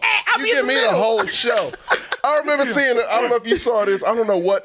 I think it might have been Jackson, but like it was one of them HBCUs where they went into the audience. They went into the Really? crowd. Like the motherfucker with the staff. that's what I wanted to be doing. Dropping it and shit. I was like, hey man, y'all doing it, man. Y'all doing y'all. At a New shit. Orleans wedding and have that band play in the front. and just go off. No one's using it for a wedding yet. That's genius. See, that's what I'm saying. That's some genius I'm getting shit. ideas because they'll be so mad. Not people be so not mad. The people be so thrown off. Be like, is he in a drum major outfit? Wait, this man got. Let me tell you now. He got Nick Cannon to carry. Wait. You know that part of the show where Usher tears off that thing he has like on a tank top on? I can see TJ in the tuxedo and takes it off. It just says HBCU. He With just, the whistle. He got the whistle. Bro, I'll be out here. this nigga high stepping. He had the suit on the whole time. Where did he get a hat from? Where did he get a hat from? He just pulled it out. Bap. I said I could see that doing it. Yeah. Boy, if you do that at your wedding, you are the best person on earth if you do That's that. an idea, and you're welcome. Hold up. Hold up. I got this one. I'm gonna be out there like this. I'm pulling it up right quick. No, y'all got me on my secret dream. Okay. While he's pulling that up, somebody asked the question, what I think of Doja Cat. I don't think I would like to see it, but I don't know about that. But not a fan. now, on a more fun, Yeah. I'll be out there. Call me the human jukebox. Hey. Yeah! Yeah, that's exactly what I'll be Yeah. coming out. Set the stage. Yeah! You got the confidence to do that shit.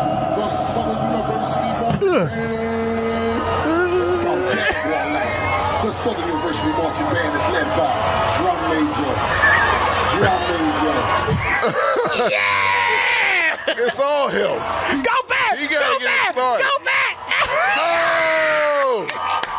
You can't. Let's get it started. You can't tell me y'all wouldn't want that. And be out there. Boy. And if you didn't hear the hype man in the background, he's like the Respect. educated, Right. the immaculate. Immaculate. Yeah, the best the best drum major out, bro. How low can he go? Bro, you be sitting there, I'll tell you, be like, I've never seen TJ that flexible. I'm like, No. Let me tell you something. bro, it's my dream. Look, if anyone who's ever been to a HBC, Oh, I've been to 3. man, you Those stay are for the the best. halftime show. Yeah, the you- game ain't shit. You stay for the halftime show. Exactly. That's where it's at. That's why you go. It's a show. It is It's definitely a show. I think y'all- was it TSU? It was one of them, man. When they went into the crowd, that shit, I was like, I've never seen this before. Those are the best bands This is to me. next level right But- here. We have, as we've been filtering and fueling my foolish wants and desires, We have a subject. we have a subject. Yeah, we do. But I actually think it leads in pretty well because when we think of modern Black history and we think of what that is defined by, I think a lot of the times we have the opportunity to get to talk about a lot of the champions of the past, hard work that they've put in, and a lot of the hidden gems of people who just weren't showcased and maybe a spotlight. Like, I mean, iconic, still need to get him on a shirt. Granville T. Woods is the example that we always use. Oh, man. But I wanted to talk about those who have been making strides and I gave the time range of 1990s onward, right? So I said, look, in our recent memory, from the time we're actually impacted, those who are out there nowadays, who are those champions who maybe aren't getting the spotlight until they get into textbooks down the line that we can discuss in a bit more depth. And I'll actually start off with an easy one because I don't usually lean into these as being, I don't usually lean into like artistry. And what I mean by that is music is such a pantheon of their own icons. Right. Sometimes I'm like, it sometimes gets boxed out into its own subject, but I don't think that should be the case here because there are definitely musicians who stand out as leaving their mark till the end of time. And when we think about like two of the most iconic ones, we've already mentioned one, which is Beyonce in our day and age, but I'm going to keep it even with classic. There is still to this day, Taylor Swift aside, no one can ever touch MJ in terms of his impact. Oh, absolutely not. And when we think of like actual culture and history, you've heard me say this quote, and you'll hear me say this off air as well. Someone described this to me, and that's the best way of describing MJ. You can go to at the time he was at his peak, you go to a random village before the internet in the middle of Africa. and say, and they could still tell you Michael Jackson. Yeah. That's how big of a name he was at the time. Still resonates, 10 years after. He changed the way, I feel like he changed the way that international stardom could be achieved. Absolutely. Right? Yeah. And I was like, let me give you a toss-up to really get your juices flowing, because I know that this is a tougher subject since we'll have to, and I have a list, so don't worry. We'll talk through it too. But what thinking about, let's start on the music realm. When we think about MJ, what is that impact that like really stands out and defines you? And what do you think that tripled out into being? Why is he such a historical icon when we think of current times? It's just the longevity. Like, I mean, It is. I mean, still iconic. People still imitate the dance. To me, whatever you think about him, controversy aside, because it's always going to be attached to him. To me, it's one of those things to where it's like, yeah, no, I mean, you have to separate the artist from the art in some aspect, maybe, again, no one knows, but yeah, maybe. But I mean, you touched everything. Every part of everything, except maybe film. Like, that might be the only thing, but Thriller is considered a short film, so there you go. And that's iconic. So damn near everything you touched was iconic. Dance moves to this day are still used. Like, it's, he touched so much shit to where it's like, okay, you'll be gone, life will go on, but you touched so much, and not only did you touch it, you are iconic in those fields to where, like, legacy's gonna go on for a long time. If you think about today's society in regards to shows, right? They have the big screens, they have the pyrotech. This man didn't have no big screens. No. He had just the pyrotech, props, pyrotech, but himself, and that's it, and a band, and that was it. So the fact that he was able to capitalize on that, I put him and Prince in like that same. Well, Prince was always my dude. Like, right, Prince was always great, but I always put those two in the same box. And we could put Prince there too, because like those two being what they were at the time. Like, Prince is considered one of the best guitarists in the world. Yes. Him and Jimi Hendrix. Like, he could touch any instrument and just play it. Greatest guitarists with Jimi Hendrix and Prince, people be like, all right, cool. Yeah, I should have that. Yeah, like, to me, so those two even going tit for tat. Like, who do you pick? Prince or Michael Jackson? The fact that's even an argument and both of them are black is a thing. And that's something that should not be just, brushed aside. Like, and that's pop. That ain't even R&B or rap. That's pop. That's the most popular general form of music. I would even extend, like, dude, to be honest, they could touch anything. I don't think, to me, like, they call him the king of pop. I just think he's the king of music. I think he dominated. Like, if you go back, and the craziest part is, because I genuinely do, if you go back and you listen to his albums, and you listen to the not mainstream songs, you'll be like, this is just not mainstream, because... No, I discovered a Prince song, not a Prince song, a Michael Jackson song. I'm like, how the fuck was this not a hit? What song is that? Oh, I forgot it. What album? It was Off the Wall. Okay, first one. It was the first one. And it was just like, it's a good ass. I forgot the Upbeat? song. No. It's slow. It's a bop. Like, it's a like get on the floor dance type shit. Bro, I went through Dangerous. I'll look it up. Dangerous actually solid out. Actually, I surprisingly know Bad is actually a good album. It's great. Bad's an amazing. But I mean, when I looked at the time, I was like, I thought it was okay. But then I re-listened to it again. I'm like, it's not a bad album. Nah, see, so I will always say, how do I put it? Dangerous has a special place in my heart because, and hold on, let me see if I can pull it up. Oh, the song Get on the Floor was the song I was thinking. Get on the floor. Yeah, exactly. That's what I'm saying. You'll listen to it and it will be stuck in your goddamn head. I'm gonna listen in the car. Wait, so Dangerous the album or the song? Dangerous the album. Okay, the entire album's fantastic. Okay, yeah. It's the one that gets me really going because, man, it starts off with. Man, motherfucker barely says words. Damn, can't wait. I'm like, bro, I'll be sitting there. Yeah, that's what I'm saying, man. Like, if you do a deep dive, like, and people are like, why is Michael Jackson so popular? Here comes the man. Hot damn.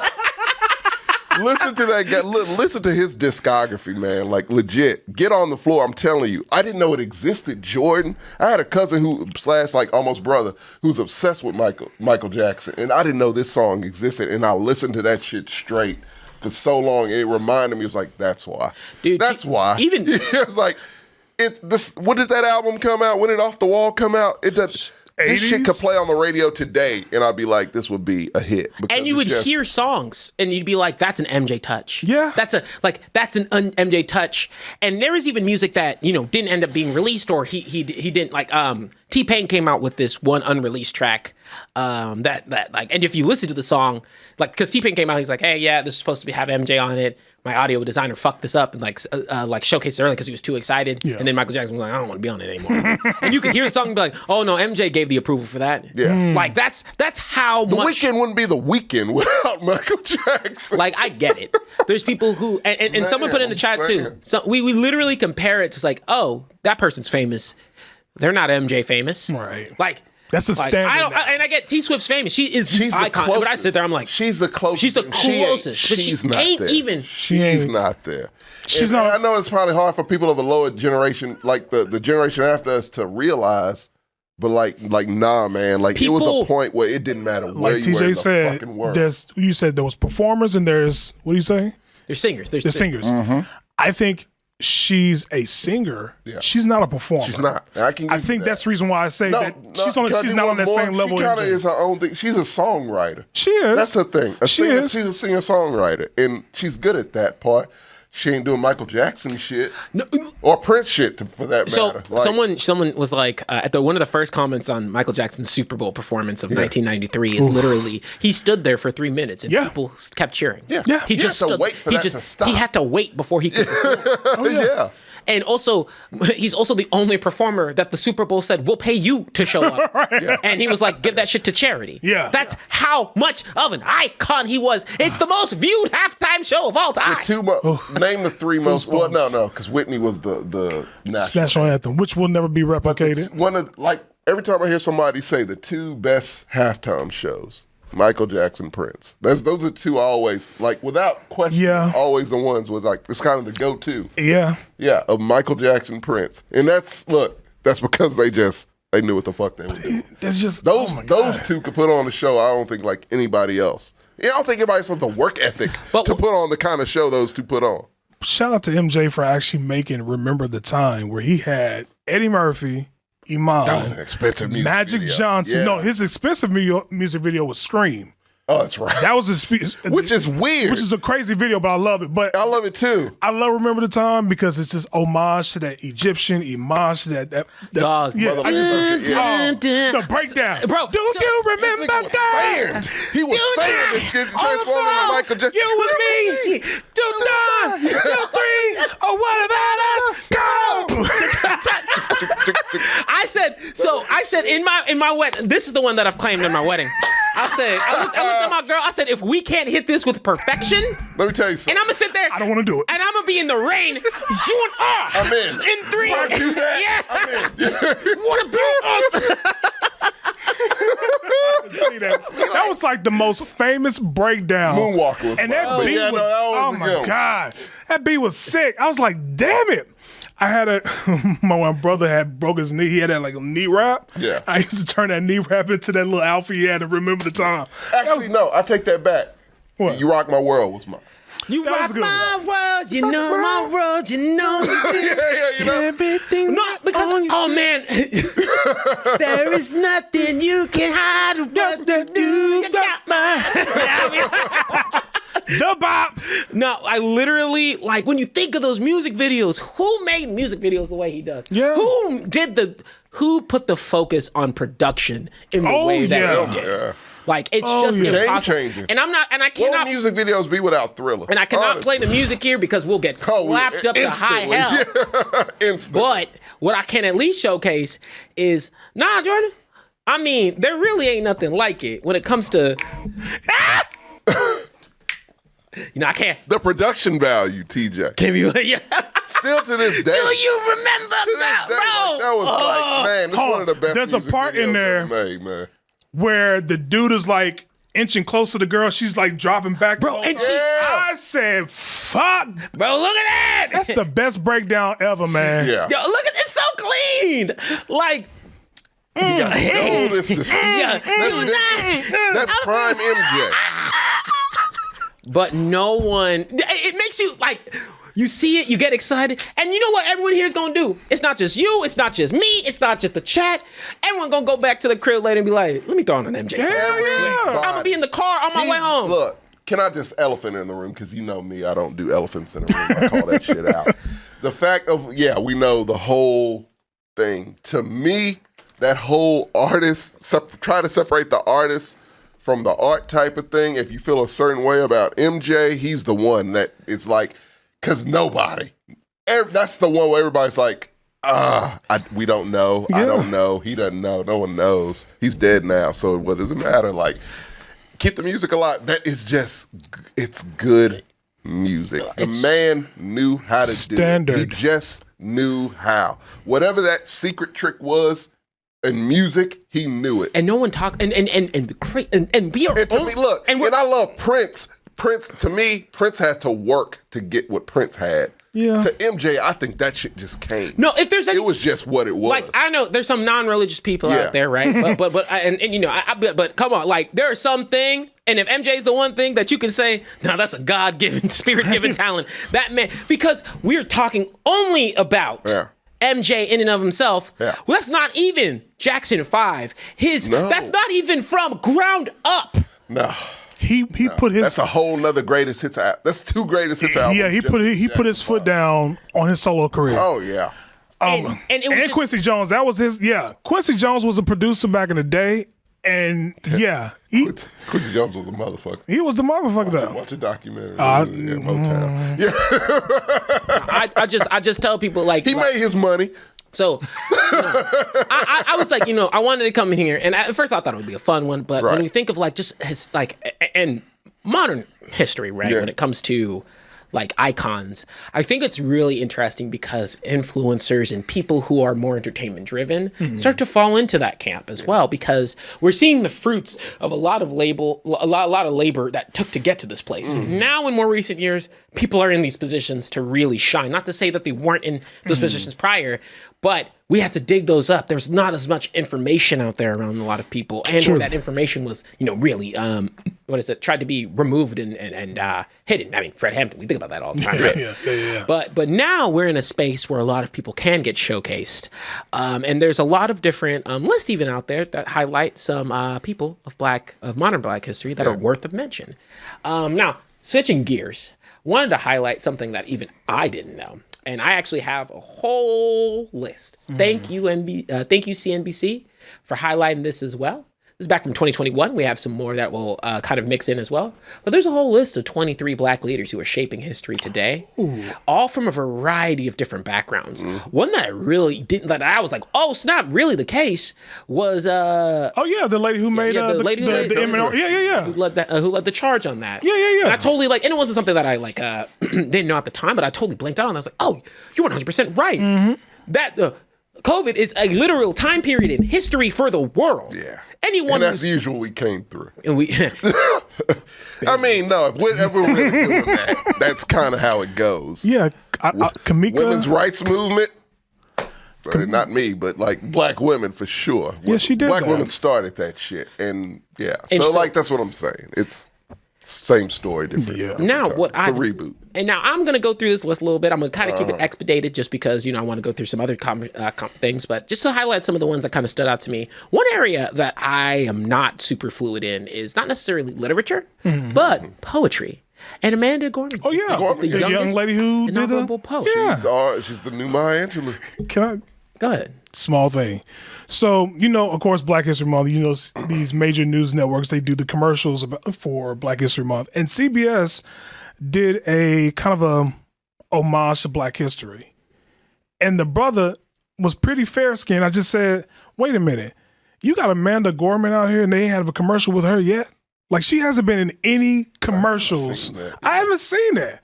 So I'm just like, wouldn't you want to put the youngest woman who performed in the inauguration? Wouldn't you put her in a commercial for Black history? I mean, that would make more sense, would it not? I agree. The brother was fair skinned. I was like, who is this Al B. Sure? I said, what? Wait a minute now. We don't fuck with Al B. Sure. But I'm just saying, that would be a good way to put her in a commercial, because that poem she did for the inauguration was perfect. Great. No, it made her a name. Like, Yeah. I knew exactly who she was. It's like, oh. I'm like we need that void. Like, legit. Who else could you compare it to but Maya Angelou? Like, absolutely. yeah, so. And we need that. We need something like that. And she fills that spot just she fine. do. And I But love it. yeah. And what I really like about this list in particular is it's highlighting a lot of areas that we're not even thinking about in terms of just smaller ones, like Missouri's first black congresswoman. Yeah. We have a lot of call-outs from Harvard in particular as well. I can showcase in a bit. The first black woman CEO in the NBA. This was Princeton's first black valedictorian. Oh, nice. There's a lot of people who are out there still making history and making waves. Of course. Yeah, I mean, this is America. This is still America. Let's not forget. But slow on a lot of shit. But, even here, one that I wanted to dive in a little bit more on depth was, did you know that it took... Yeah, I know about Rashida Jones. Yeah, she's a president. Not the Rashida Jones from... No. Not Quincy Jones' daughter, not the actress. The Office, yeah. But yeah, I knew about the sister. Yeah. Rashida Jones.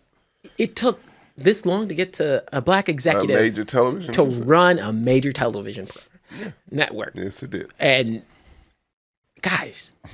Television has been around for over a real long time. Oh, No. 100 years. Around 100. We ain't quite there yet. I think we are. I mean, Close. Real. It's like the 50s, I believe. On TV. No. It was 40s. Damn, I don't know. TV's No, it was probably like the 40s, right? Late 40s. I'm thinking. 1930. We're close. We're 1930. 90. Shit. We're close to 100 years. I was way the fuck off. Not even close. We're a Plus decade one. from that. Yeah. No. 5 or 6 years. 5 or 6 years. Not a decade off. I was wrong. I did not know the television was around that long. Okay, shit. 80 years. All right. Excuse me. I'm embarrassed. I apologize. Should look that up. Bro, that's gonna be a trivia question. What was television invented? That's a good ass. Black Jeopardy. Question. Yeah, Black Jeopardy this year. Whoa. Since we're here, this is black. What was the first black television show? Like, with a majority black cast. I feel like that shit didn't come to like the 70s. Because I'm thinking, and I don't remember any black TV shows until the 70s. I think maybe. Yes? Good? No. That's what I'm saying, the 70s. No, because Good Times was after What's Happening. What's Happening would be the first, I'm thinking. I'm thinking What's Happening is the first. No. No. I'm thinking The Nat King Cole Show. Initially that doesn't count. 15-minute primetime variety show. Respect. He's also a legend, but like, does that count? Counts. He had a perm though. Stop that. I love Nat King Talking Cole. about me. Let me tell you something. The man did what he needed to do, but the fact is, like a real, like, predominantly black show with more than just Nat King Cole. And then Sanford and Sons in 1972. That was the one I was looking for. He's like, what was the first black family on TV? Something like that. So that would be closest. Sanford and Son, multiple and black people on Good screen. Times were basically the first. Got it. Thank you. Okay, so but the funny thing So is, 1930 was when it got invented. We didn't get a show till 1970 something. 60, Yeah, 70. Of course not. That's not how that works. but Yeah, go ahead. another fun fact that I actually learned. So, we talk about Beyonce and the whole country music thing situation. I learned that Tracy Chapman was the first black woman to ever win a CMA That's simply because for a song that she released 35 years ago. How does that work? Because they took it. But I'm saying, how did that work? She released this song 35 years ago, which, by the way, that Grammy They performance was licensed it. awesome. It's fine, but But yeah. she won a CMA for the song. I'm like, so how does that happen? It took y'all this long to acknowledge that the song is not really, I won't say it's country. It's like more like folk. No, it's a folk song, yeah. But it took you this long to acknowledge it. And then when you acknowledge it, it's like too little too late. I didn't get that, but I just say, okay, congratulations. She won her she first black woman to win the CMA. Well, that bothers me, man, because because that was a good song. Her version to me is the best version. The best. He didn't do anything to change he it. did nothing to change it, and the fact that it became a big hit, this many years later, because it became a country song, was like, oh, I don't like this, but as long as she's getting paid, she's okay with it. She performed with him, so she's clearly cool. So I'm just like, all right, but like Tracy Chapman, to me, Tracy Chapman is a fucking treasure. She should be on that list that we're talking about, because like she came out of nowhere and did her own shit and killed it at it, and She's a legend now because of it, and people forget that she even exists, and you shouldn't. No, and I feel like that's kind of what's happening with so much flash and shine that happens. I mean, it's really hard to stand out in today's society where our attention span lasts literally 4 seconds, or our attention span lasts literally 4 seconds. So I said, Yeah. what was I talking about? But I said, yeah, I did a twofer on that joke. Let me live. But while I'm pulling up the next person, chat.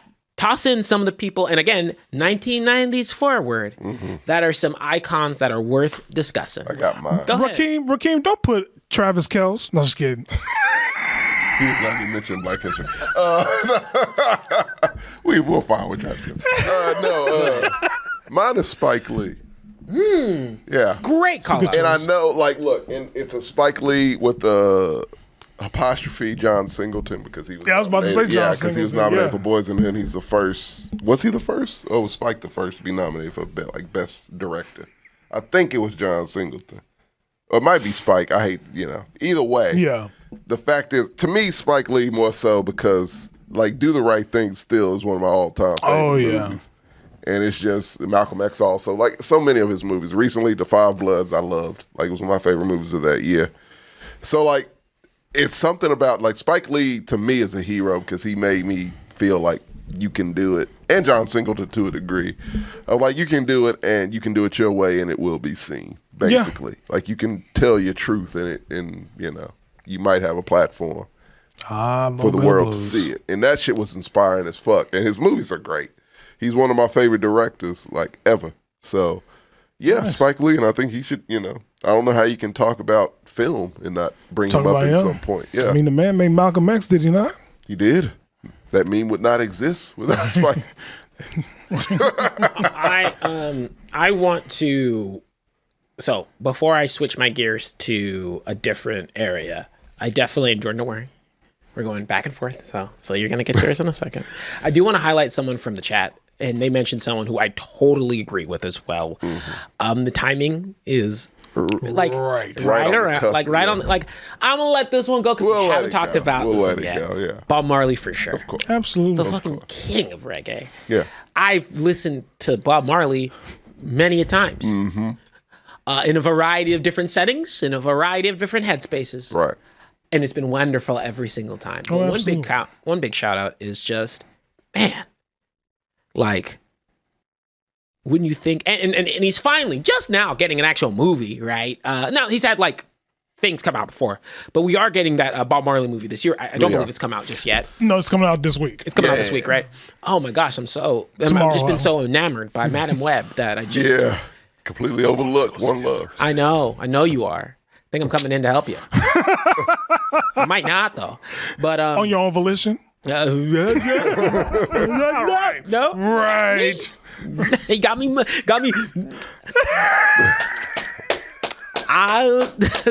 Someone pulled my teeth. No, I'm kidding. But no, Bob Marley, literal icon. Ooh, I'll give a highlight there. But Bob Marley, this one's a more interesting one because my parents coming from Zim. If you check their tracks, and like I remember my dad even had like a whole CD case and list and whatnot, and in the mix of all the African CDs, you get a bunch of reggae because reggae was still just as influential, over there as it is everywhere else, and Bob Marley just falls into that camp, and so I have a very fond, like, special place for Bob Marley in my heart and of itself. But sorry, guys. Any Bob Marley thoughts before I switch to a very different area? Are you excited for the movie? No. I like the actor. I'll see how it goes. Yeah. Music biopic is special. I'm pretty sure it's going to be on streaming services sooner or later. It'll be on Hulu very soon. We should. I mean, I'll see how it is. Not Hulu. Now I gotta. Hulu. Now I will. This one is. So again, I want to make sure to reiterate. This is talking about all spaces. I want inventors. I want. Just a variety of different influences, so not just music. But there's a big person that we've missed, whether you like him or dislike him. It is someone who literally made history books because they got to the position they did. It's Barack Obese. Of course. Obese. No, he's The go-to. Barack Obese. Thank you for knowing. Yeah, I just remember him saying that. Obese? Obese. But no, now granted, one of the reasons that I will never ever like Barack has made an impact on my life from that perspective of getting to seeing a black president. Absolutely. No, that's a big deal. That was the biggest deal that no one understands seemingly but us. I think it's a bigger deal from my perspective. It's a bigger deal because my grandmother grew up during the civil rights era. My grandfather was pretty huge. He worked in the Clinton administration, or he worked to get Bill Clinton the governor of Arkansas. And for her, it's big for her because I don't think she ever thought in her wildest dreams, growing up in the civil era, the civil rights era, that she'll see a black president. No. Right? A lot of those old timers. I don't even think she fathomed to see that. And to have her get to see that brings joy to me because it's important to her. Can I say this? I'm sorry. I have to say Go ahead. To me, it's the biggest goddamn profiling question or indicator of white people. It's just because if a white person questions that, because if someone asks me oh, Tommy, you know, I'm like, no, I am what I am. Definitely more liberal than anything else. It was I voted for Barack Obama simply because he was black. Oh. I mean, no other reason. I mean, I didn't want to. No. You know why I say that? It's not true. I do it because he's Democrat and I lean that way. But the reason I did it was because I'm like, your guy should have done it first. He would have got my vote. And then I walk away. So it's should have been smart enough to do it. Bro, you would have got a lot of people. To be fair, not to motherfucker. Not to take it political. Yeah, right. Republicans, come on, y'all are all about marketing. You a stupid y'all could have really played your cards right. You can do it. Would have had me in an existential crisis. Because look, man, let's be honest.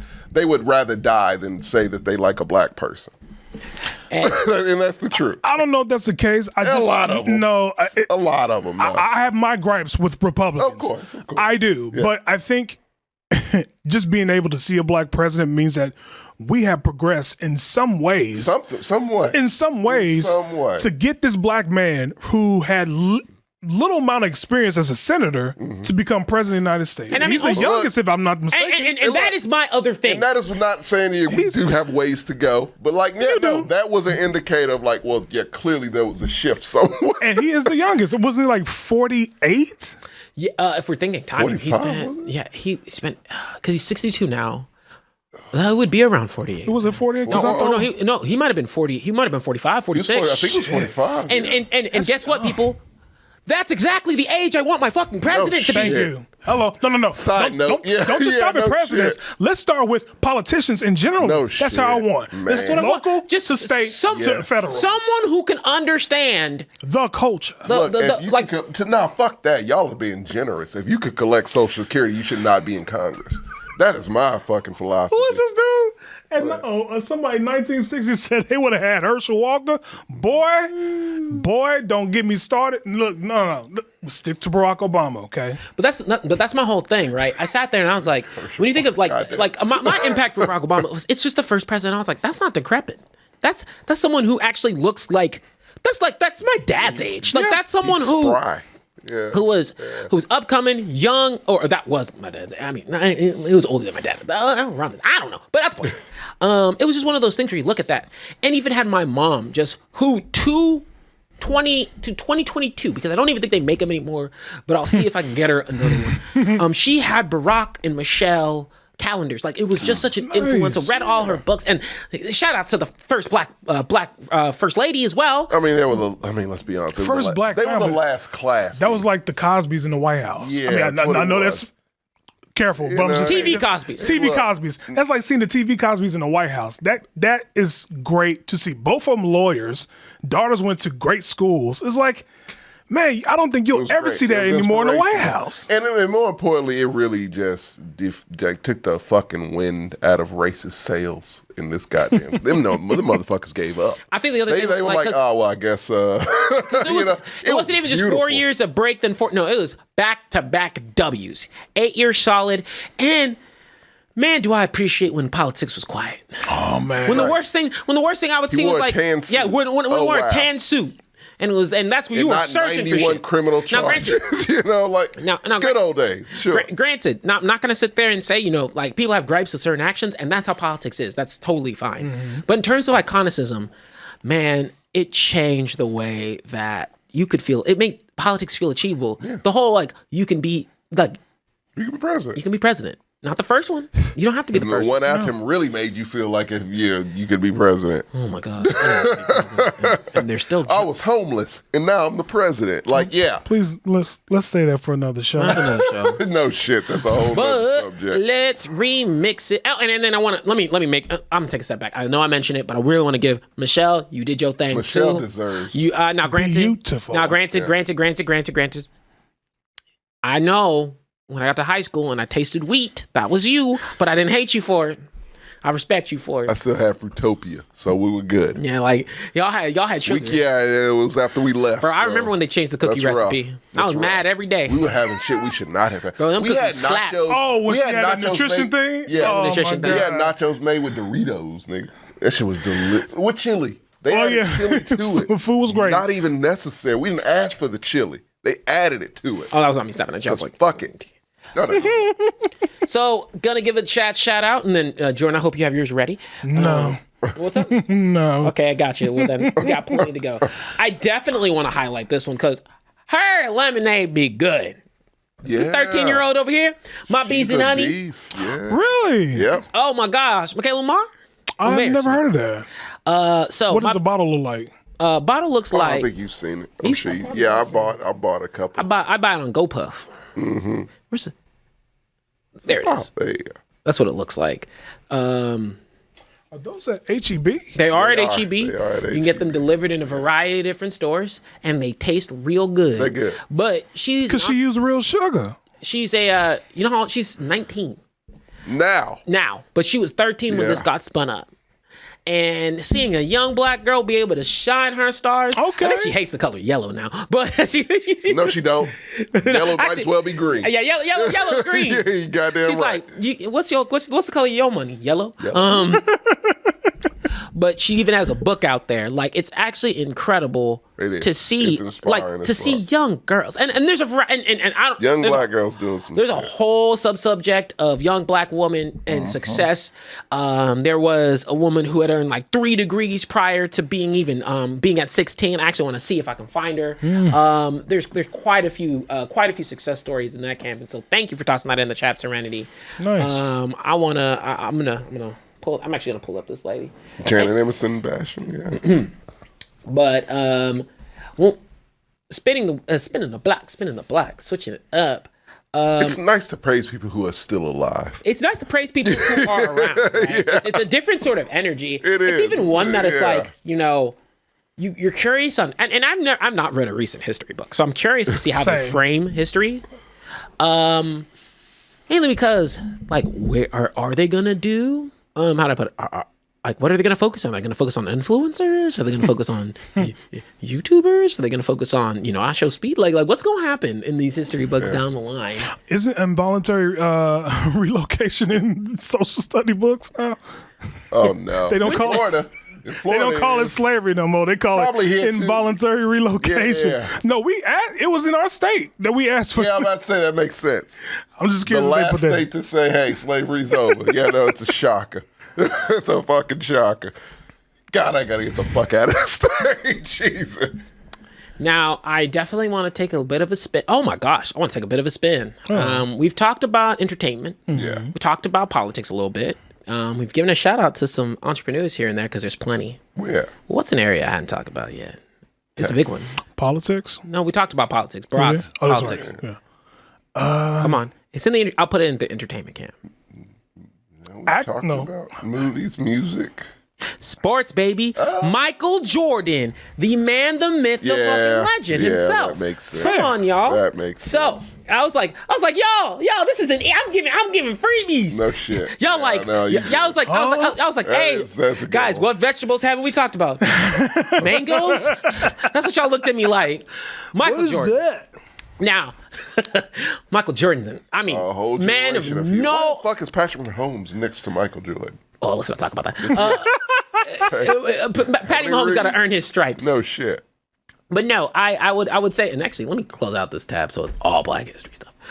Michael Jordan, look, he needs no introduction. Literally, and to a certain extent, Kobe as well. Like when you think of MJ, Jordan's is a culture. Literally, he made a shoe brand a culture. Mm-hmm. His name, like Mike. It's people who don't even know he played basketball. I think that's why TJ, which is wild to me. That's the reason why I don't make the comparison of LeBron and MJ, because MJ dominated an era. It wasn't just his game on the court. He's such an icon. It was the commercials. Even a sports icon. The Spike Lee commercial. Yeah, Spike Lee commercial he did, the MJ video he did specifically when he was playing on the Dream Team. They treated them like rock stars, and it's just like he was it. He was it. I can't do that with LeBron. It's just not the same. Maybe it's because we were kids. I don't know, but in my mind, growing up, it was Michael Jordan. He was something completely different. Yeah, he played basketball, but he was something more than basketball. Shaq played basketball. He was a good basketball player. Hakeem Olajuwon, one of my favorites. He was one of my favorite. He's my favorite basketball player. The other he MJ? wasn't Michael Jordan though. The other MJ. Yeah, it was a whole thing because it was two Michaels. No, one was Michael, one was Magic. Oh, that one too. Yeah, we had 3 MJs in the 90s. Yeah, but I'd even say, shoot, Space J. I mean, all right. I mean, the guy made he was able to be in a movie about with Bugs Bunny and act terribly. Yeah. And that's a part of our childhood. It's great. Shut up. It'll never be bad. Look, it's a terrible movie and I love it. I'm not saying I don't love it. I do. I'm acknowledging technically it's a terrible movie. And what should have told you is, look, it's not as though, LeBron could have partnered up with LeBron's a hoe. LeBron could have partnered. Stop it. Stop. No. But LeBron. No. I know success. Whatever. Yeah. LeBron could have partnered up with Disney. Done Galaxy Slam or some shit. But he chose Space Jam 2. And ruined it. It should have been called Galaxy Slam with Don't Mickey fuck Mouse, up the Space Jam property with that bullshit. With Don Cheadle. Bro, get the fuck out of here. Yeah, cross up Donald Duck. Man. Give me CGI Porky Pig. Keep that shit. But I definitely like when I think of just the iconicism, man. Yeah. And yes, I want to give Kobe his due. Kobe's kind of in a similar camp. I mean, shoot. Look, I love Kobe, and I don't even say this is disrespect because this is a hard position to ever be in. He was MJ light. Like, he was just, it's a whole generation where Kobe, and I mean, I'm in that branch of, MJ and Kobe. I don't know who is the best. It's out of those two. Fuck LeBron. Stop it. He's trash. Listen, it's out of those two to me. He's the greatest player ever. He's on my favorite team. I can't say that. But no, it was... Just growing up in that era, I'm just so happy that I grew up in that era because I got to see the 6 championships, even when the one hit where his dad was passed away. We got the flu game. He had the flu game, what was 40 points. He had a flu game. Just seeing that growing up, I was just like, man, I'm so happy I grew up in that era because I don't think I would ever appreciate the era now compared to back then. Oh, I can't watch the era now because of the era back then. It's just, to me, it's nothing that, Kobe was the closest to me to get to that point. And the fact, nobody else got there, it's well, I don't need to watch you then. I watched during playoffs. And that, when MJ retired, when Kobe was gone, that was when I was kind of done because I wasn't watching LeBron. Fuck that. It was just garbage basketball. He's too fucking soft, Jordan. He's a soft ass motherfucker. Stop it. It's basketball season. I could say that. Stop. I will not say that. The man is a philanthropist and he does a lot for the community. Basketball season, he's a hoe. Not LeBron, it's Chris Brown. I respect off-season LeBron. I do not respect on-season LeBron. Can I just say... I'm going to need that energy to tone it back. He's overrated. He's super overrated. He's iconic for reasons. No, why? I don't know. You talking about iconic? I like Steph, and that's a light-skinned motherfucker. I like Steph. Don't say that either. Gosh. Y'all gonna have to make me put some rules here, and I try not to put rules here. I've been off the cuff. I apologize. Yeah, y'all had a pocket on some people. I know, I'm sorry. That's for any other fucking... No colorism here on the Black. No, never. We will all get called nigga. Therefore, We all family. We all a community. We stick together. I mean, you ain't wrong. Us against them. Yeah. No, we're not. I'm going to take the angelic route. Eddie Murphy. You rubbed off on me. Eddie Murphy's a good Let me tell you something. Yeah. Raw is still the best-selling comedy tour of all time. That man in them damn leather suits was so iconic. Come on, man. How do you not? You can talk about that. I'm going to talk about Beverly Hills Cop. Beverly Hills Cop. About 48 Hours. Yeah. No slipping, Jimmy. I don't have to talk about Tyler Perry. No, we don't. He does not exist on this I'm fucking not show. doing it.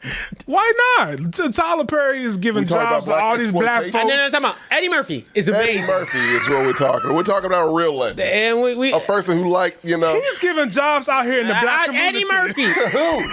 Eddie Murphy. So is the focus. Exploitation's not a job. Eddie Murphy. Anyways, Eddie Murphy. Eddie Murphy has a history of movies that pretty much you can remember off the top of the head. Raw, I remember Raw growing up. He can't say the same jokes he said in Raw in this day and age. Delirious was a great stand-up. The fact that this man haven't done stand-up in, I don't know what, 20, 30 years? It's gotta be 30. It got to be longer than that. Yeah. No, what, Raw was Raw. it? Raw. The fact that he hasn't done time. Were you born yet? It was like 87, 86 for Raw. No, I was still born in 86, but I didn't watch Raw until I the grew 90s. Up with it. But that was back. That's the last one I remember. But the fact that he hasn't done comedy in so long and people can still remember Raw to this day. Like, that's the highest selling comedy show ever. So it's like the man is, I wouldn't say untouchable, but he is very iconic and very big of an influence on the black community. So, yes. Now, I will not spend a bunch of time on Eddie Murphy because we've talked about him on the movie show. Yeah, we did. For a long, he had a whole section. Yeah, I mean, entertainment, man, we can go on and on. we like entertainment. Ivory Wayans, that's another one of like television. But I would say pretty significant. Oh yes, Yeah, huge. very. I'll highlight that. I would say that, like in particular with Eddie Murphy, age as well. Right. Just phenomenally. What is this man drinking? I don't know. Green juice right. and money. Did you see the new commercial for the Axel Foley show? Beverly Hills Cop 4. Is it a movie or a show? No, it's a movie. Yeah. Oh, it's a movie. So he looks great. I'm watching it. He has not. Yeah, like he doesn't age much. But when I say stop doing him and Sam Jackson, man, like I don't know what the fuck they. Now I'm gonna give a love to another, like a back pillar, someone that mentioned in the chat, and I said, you know what? Actually, when it comes to children's programming, this is the man, right? Fair. Absolutely. This is the man. Oh yeah. Absolutely. And hey, don't ever ruin my build up like that. Not for LeVar, not for him and LeVar Burton. No, don't ever, because I had a whole lead up. Wasn't even gonna play nothing, and I was just gonna sit here and let y'all jam out. But now you ruined it. No, you can still play it. You gotta play it. What's a remix?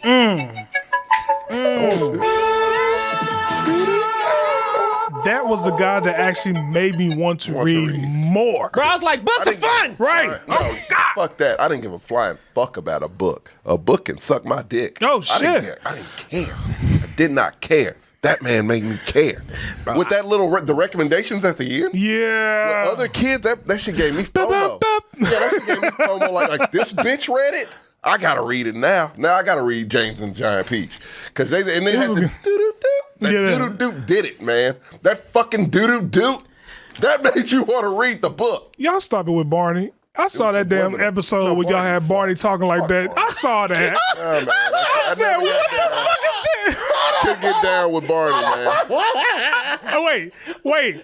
I was getting up I was already asleep because I was tired. And I woke up and I saw y'all guys talking about this. I said, who is this nigga in the Barney voice? I said, oh my God. I didn't play this for Sammy, and this is the Barney I know. Anybody could eat that many apples. Apples hard, you look like critter. I've got the juice and apple's mine. Apple one, that's apple time. That's not even the same voice. Apple lover, bitch, I'm smooth like. Oh, I get it now. That's great. No, that's great. And apple pie. That is phenomenal. That's seamless. No, look at it. The ad lib is good. He's like, Apple chips, you talking apples got 'em. Big ass booty, that's apple Apple pie, that's the appetizer. Double cup full of the apple cider. You don't understand how much I've seen this shit, dog. Oh, TJ is 2-0 at this moment. You got the Barney, insane. and then you had a never would have made it. No, why did you do it? No, man, don't do that to me, man. Please don't, because I forgot about that. I got you. No, man. What did Snoop say? He don't miss. There's really no need. Like, we don't. What was that song that he sung? I was like, no. He sung that, girl, you know, I said, you know what, I'm done. Lenny, I'm done. When he did Lenny, I was done. I'm done. He did Lenny. That was the original. That's the original what got me. What is So you did the gospel and it was it. It was, Big ass booty. That's an apple bottom. Dog, it's so good, dude. It's so good. It's a solid verse. Now, it's like Apple Watch, Apple Top. I call that Apple Watch. Dog, Oh, no. yeah, dog. We don't win left. That's great. That was my fault. I can't unsee that now. you know, I gotta take. That's just what it is. You know, I gotta take that little. Take that little. Doom, doom. Gotta take that.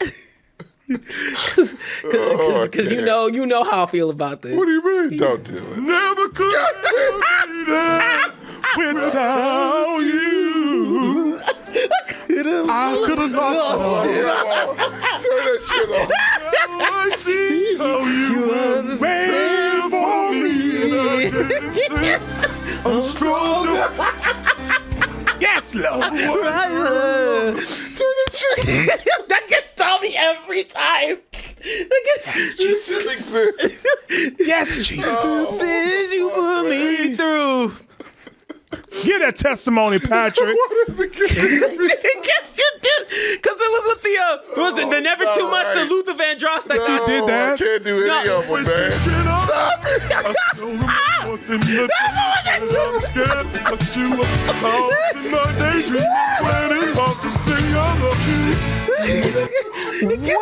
every time. What? What? Oh, man, don't do this to me. Oh, God damn. Not Luther. Oh, no. God, God damn, every time, man. I don't like the fact that it's something out there that Oh can my do that. God. Dude, Oh, my God. It should not exist. Those things should not exist. sorry, I know we're talking about Black History. We took a little bit of Oh, side my Tim. God. Oh my God. Y'all ever wanna if y'all ever wanna dip your Please toes don't. into my meme camp? I have quite a few. I'm a music Wait. makes me laugh.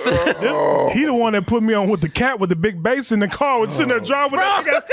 I said, Oh, the God cat's dang. great. The He cat had is the great. big bass. And I remember those days too. Putting that big ass speaker in the trunk of your car. the cat Remember is the cat with just one hand in the bit. I said, you know Oh, my what? God. That's me, dog. That's me That's every you. day. But no, Oh, shit. My side hurts, man. no, dude. I could have had it all. Now I see it was made for me. It's just a picture of him praying as he sings it. That gets me, dog. The cadence of it, because we've been to church. And just Patrick does not go with that. The fact that that's the thing, it just gets me every time. No, like when I Oh, say my if you had God. seen the first time I'd seen that, because I wish that could have been captured on air. I was choking. I was literally choking and tweaking in a corner. I could not handle it. But whew, I'll close this out because we are right near the end of our show soon. It's a great show. That's a Chad, good one. Not MC Skit. Shut up. hey, MC Scat Cat deserves a sign. Some other call outs that were Cree Summers, voice actor. Absolutely. The backbone A behind. different world. Backbone Fuck behind. it. You want to know she looks like a different world. That's Cree Summers. I used to have a crush on her. She was one of my first crushes. But I didn't know she done so many voices. She like, does. is she? Not so many voices. All she voices. does all the voices. Wasn't she old girl from the Rugrats? Yeah, Yeah, she was Susie Susie Carmichael. Carmichael. She was number 5 from. Excuse me. She was number 5 from Codenames Kids Next Door. Yeah. Foxy Love from what is it? Drawn Together. Yep. Even oh my gosh. Princess Kaida from the Atlantis movie. She was a lot. Oh, in a so different. she's legendary. Yeah, she's kataning with the games for. Is she on the same level as Tara Strong? I would say close. I would right? no. So Tara Strong is like She's everywhere, a everywhere. legend. Yeah. She's, But I feel like if you're thinking of like a black woman of that acclaim, that is I would probably 100%. have to be her, It's Chris Saunders. Absolutely. She's done everything, and you hear her voice, and it's just iconic. You know, I'm like, that's Chris Saunders. It's so distinctive. But I feel like that takes away from a lot of people who don't know. She was like you said, she was in a different world. Yeah, she was. that's what I was familiar with, and like find out that she was doing voiceover. I'm like, well, good. At least she's around because, like, she'll pop up she was actually in other things too. Yeah, Rakeem, she's in different worlds. I forgot her name, her character, but she was kind of like ditzy a little bit. She was, she was the hippie. She was the hippie one. Yeah, she was the hippie one. But yeah, she was in a different She world. was also in Cowboy Bebop. Freddie. Also, yeah, right. Absolutely. I remember. Yeah, she was Freddie. Yeah. But when I say like she's in so much, here are all the different like just things. Damn. Has had her voice. Beautiful woman been too, in, by the way. and gorgeous. She's woman. amazing. Yeah. Was that Wild Thornberries? Was she was in that? She was She was. Probably was. That was in the. She was in the Nickelodeon. And she was in Clifford and the Big Red Dog. Sheesh. Oh fuck. She getting that money. That's some good money. That voiceover money. But no, it's and guys, let's give it a little bit more. I'll give it like 5 more minutes. People, chat, drop some more options, did gargoyles. and we'll chat about them. If there's anyone that you really want to make sure we chat about, you guys got it. Somebody that you're like, hey, you motherfuckers didn't chat. Or else I'll subject. About them and I'm upset or else I'll about subject Tommy to more. Please, I'm gonna leave. I'm gonna leave. I can't take it. My ribs hurt. Tommy legit after the last one said, "I can never do that." Told you. He said, "I could never." Jordan gave me an excuse. It's like a cheat code for me, and I don't like that. I don't like people having that kind of power over me. So it's like. Bro, I'll be like, whatever reason, it's a combination of all that shit that just sets me off when you play. Because it shouldn't work the way it does. It shouldn't. Like I said a million times, it shouldn't exist. that shit. It's in the Matrix, but now. It does. Yeah. And I'm gonna challenge people. Let's try and aim outside of entertainment, but because there's a lot of people. Yeah, we've killed it. In entertainment. James Earl Jones is entertainment. Keith Let's David. get out, again, elephant in the room. We do entertainment. Like it's. And I've talked about a lot of it. Level one. No, we've just talked about entertainment like on its own area. Entertainment's what it is. We're talented. Yes, Denzel, Sam, Morgan. Like, yeah, we There's so like, and I think that's its own. Like, it's like iconicism and entertainment. That's why I have to highlight like the top, the peak. And in move like. I have a question. Go ahead. Who was the first black astronaut? There was a movie. Actually, there was a documentary on the National Geographic. It's called Space Race. Yep. I thought and they talked about that. Yeah, the guy's still alive. Actually, is he? After JFK died, yeah, I saw that documentary. They were telling him to like give up, like stop it, and he kept going. It was it August Wilson? Was it him? Yeah, since the 90s, modern. Yeah, but I think he was the first black. But yeah, I was gonna go back and say, oh, what about Papa Cool Bell and Satchel Paige? But that's old. Yeah, it's like past the 90s. That's way earlier than the 90s. I know it. I mean, I know it since like late 70s. I think it was a black astronaut. I think So it was. It's been like 80s. I think the little early 80s, late 90s. Late 70s rather. It should have been a black astronaut. But yeah, no, I saw the documentary. That's what made me think of it. It looked very interesting. Only but past the 90s, like 90s and on. Mm-hmm. I don't challenge people. We killed it in entertainment fields, but I think this is a realization moment. Usain Bolt, that's a good call out. That like, what's up here? Usain Bolt is like the equivalent of the like, how do I put it? The equivalent of an MJ in the Olympics face for us. Because I was like, oh yeah, you want to run like Usain Bolt? And everyone was like, make Usain Bolt a football player. He's like, no, he's making money being the icon he is. Yeah, he's good. Usain Bolt's a great one. That's a good Melvin sports Van call Peebles out. is good. That was 70s, but he's let me pull up. But to your to your point, fan. like speaking of space, Victor J. Glover, 44, he is the first that's black the guy. astronaut to live and work on the International Space Station. Yeah, for an extended stay. What year was this? I don't know when he went out. That looks. But he was in the documentary. He's 44. He's 44, so he's very young. And it took that long, huh, for that to happen? But I feel like, okay, this is not me defending that space, but space travel doesn't happen as often as we think, I think. It doesn't. Right? I think it's like... But we've been doing it for a while. Astronauts is the only field that's nearly as exclusive as F1 racing. I still think it's harder to be an F1 racer than... Probably. And don't forget, according to Charlie Kirk, so is piloting, being a pilot. He doesn't like black pilots. He don't like black pilots. Racist bitch. Yeah, no. Yeah, no. And since we didn't get to highlight it too much, some modern inventions and innovations of African Americans in tech and medicine science, the whole nine. There's a few names called out. Mary Van Britton Brown, Janet Emerson, who I want to shout out. Serenity did call out as being the inventor of Linkline. George Carthus, the inventor of the ultraviolet camera, to name a few. Oh. We didn't get to go into the whole modern inventor scheme. We're still in it. We still killing it. It's just I feel like there's such an how do I say it? A lack of importance on some of these cool achievements. You know what's funny? Just because of the way that entertainment and our mindsets work nowadays. That's the thing. It's like we're known for like sports and entertainment, singing. We'll keep it simple because it's still simple motherfuckers who think this. We're known for sports. We're known for entertainment, usually music, singing, whatever, whatnot. History has shown we're pretty goddamn good at inventing things. Like, honest to God, like it's a lot of black inventors even to this day. We still lack diversity in tech, so it's unfortunate, but yeah. You want to stereotype us, throw inventions there. You know what I'm saying? Like, what the fuck, man? Just increase more programs for STEM. Yeah. Get more black folks, minorities into the tech field. Coding, and I'm telling you. And I want to give a shout out to cybersecurity. Godfella 1980. He talked about Jesse Russell, who invented 2G cellular technology, which I think is incredible. Nice. Macy Jemison was the first black astronaut. 92. I don't know about that. Is that true? Look that up. Just look up first black astronaut. See what we got. Because I don't know why that one just, again, probably because of that. Yeah. The documentary. Like, that's a big thing because people say president. I want to be astronaut. Okay, say it with me. Y'all know, I've never seen those letters combined. Some pictures. Gulen. So that's the guy that was also in the documentary too. I think he spoke a great deal in that the space race documentary. But yeah, it was a lot of historical black people that was involved. Yeah, no, I believe it. Hell, like I remember one of them with the big explosion that happened.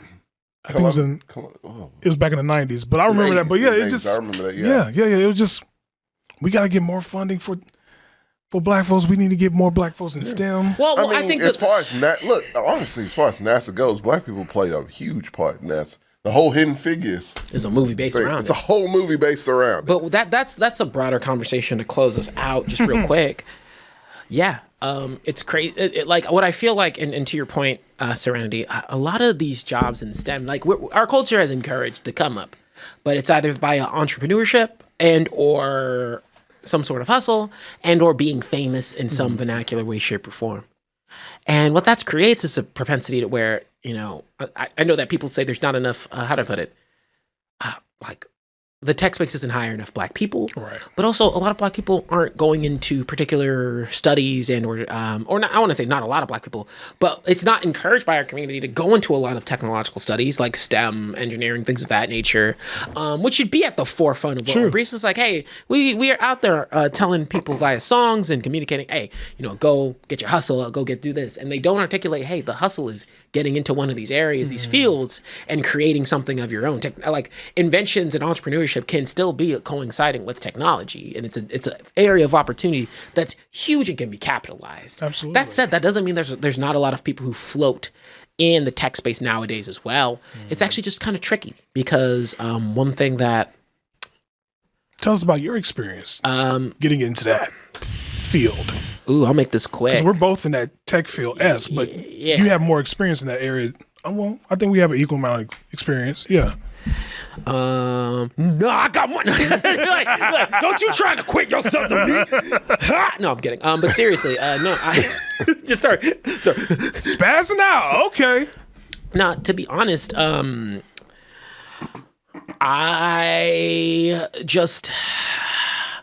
parents wanted me to go into medical or law. I've been lined up to do law, and I just said, it's not from you. No, I liked it.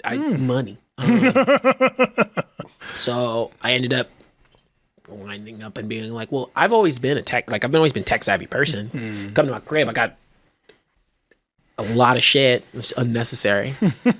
But when I sit there and I was like, cool, let me, like, what's the cloud about? It was just this thing that people were talking about at the time. Lo and behold, didn't know it was going to be as big of a thing as it was. And I've maintained in the space ever since. There's a lot more approachable jobs. And I think that when people think of tech, it gets really scary. And there's a lot of approachable jobs that are in the space. If anyone ever wants to talk to me about it, like there's a lot of and sometimes you gotta, and I tell people all the time, sometimes you gotta do what you don't want to do to get you what you want to do. And what I mean by that is, Agreed. Like, hey, look, I tell people all the time, you know, you might not feel like you can do it in sales. Yeah, you'll hate it for a year or two, but what it does open up the door is to tech is one of the friendliest places for internal transitions and will encourage like movement internally if you can make it swing. But in addition, you know, you kind of buck up and do a role that like you might not love. It'll also be one that pays you pretty well. So even if you don't love it, you'll at least be like, cool, we're making some income and establishing and it's really about once you get that first tech role, it's a lot easier to kind of open up the doors for others. Absolutely. Again, you just have to kind of scratch that itch. I encouraged my girl, and it's the same kind of approach with women and getting into tech too, and all that. I was the one who told my girl, cut your job, take care of the things, and you go get into, you know, a fintech role. And then she ended up doing it, and you know, and she's been in that role for years. That's the role that took me to Cancun. So, you know, shout out to her. Yeah. But you know, I'm not saying like, you know, you can't. And the coolest part is, I think a lot of artists and people who are working in or who are creatives also don't realize how much of that need is still like in place. And like a lot of these roles. Man, if you're an artist and you can, and I'll say if you're a traditional artist, man, look into doing UX. Get into UX design. Use that as a platform to do. Every organization needs some UX. Yes. Like user experience is huge, and if you can make it swing, it does require a bit of a learning curve. It's always been something I want. I just have no artistic capabilities.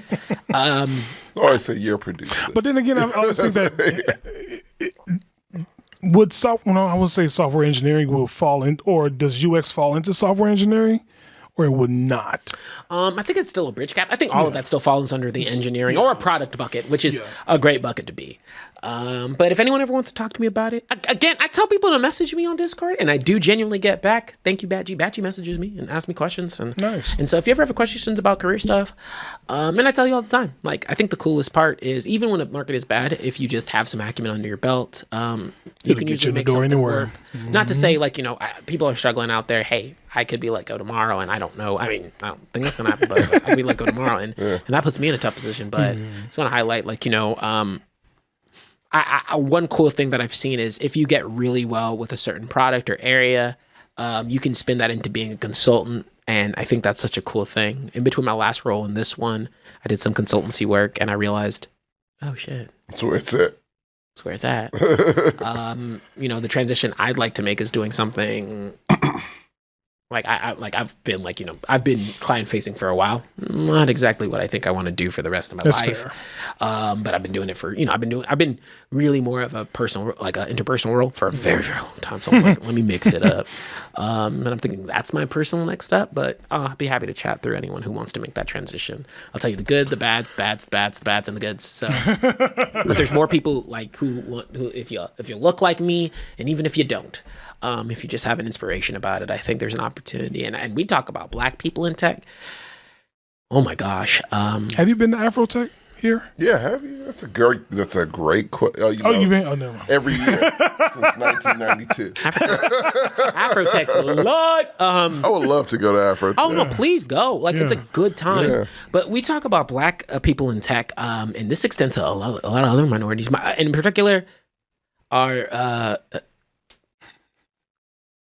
Latino individuals in tech is another area that's super Latinx tech, super big and needs to be focused on as well.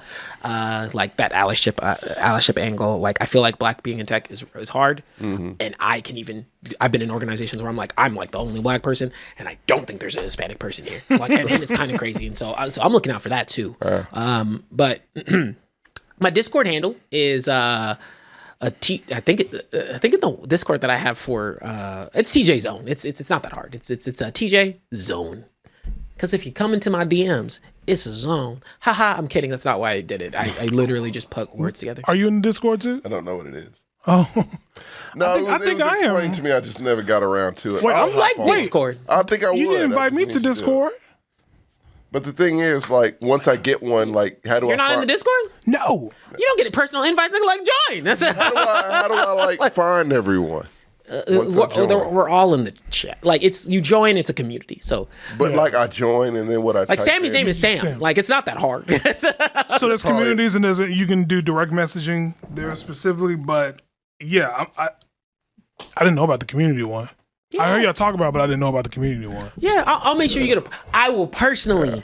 Because I do have a Discord. On a pillow. Make sure I go into your DMs and hand you that invite myself. Mine's is Hey Arnold's OnlyFans. I think that's what it's called.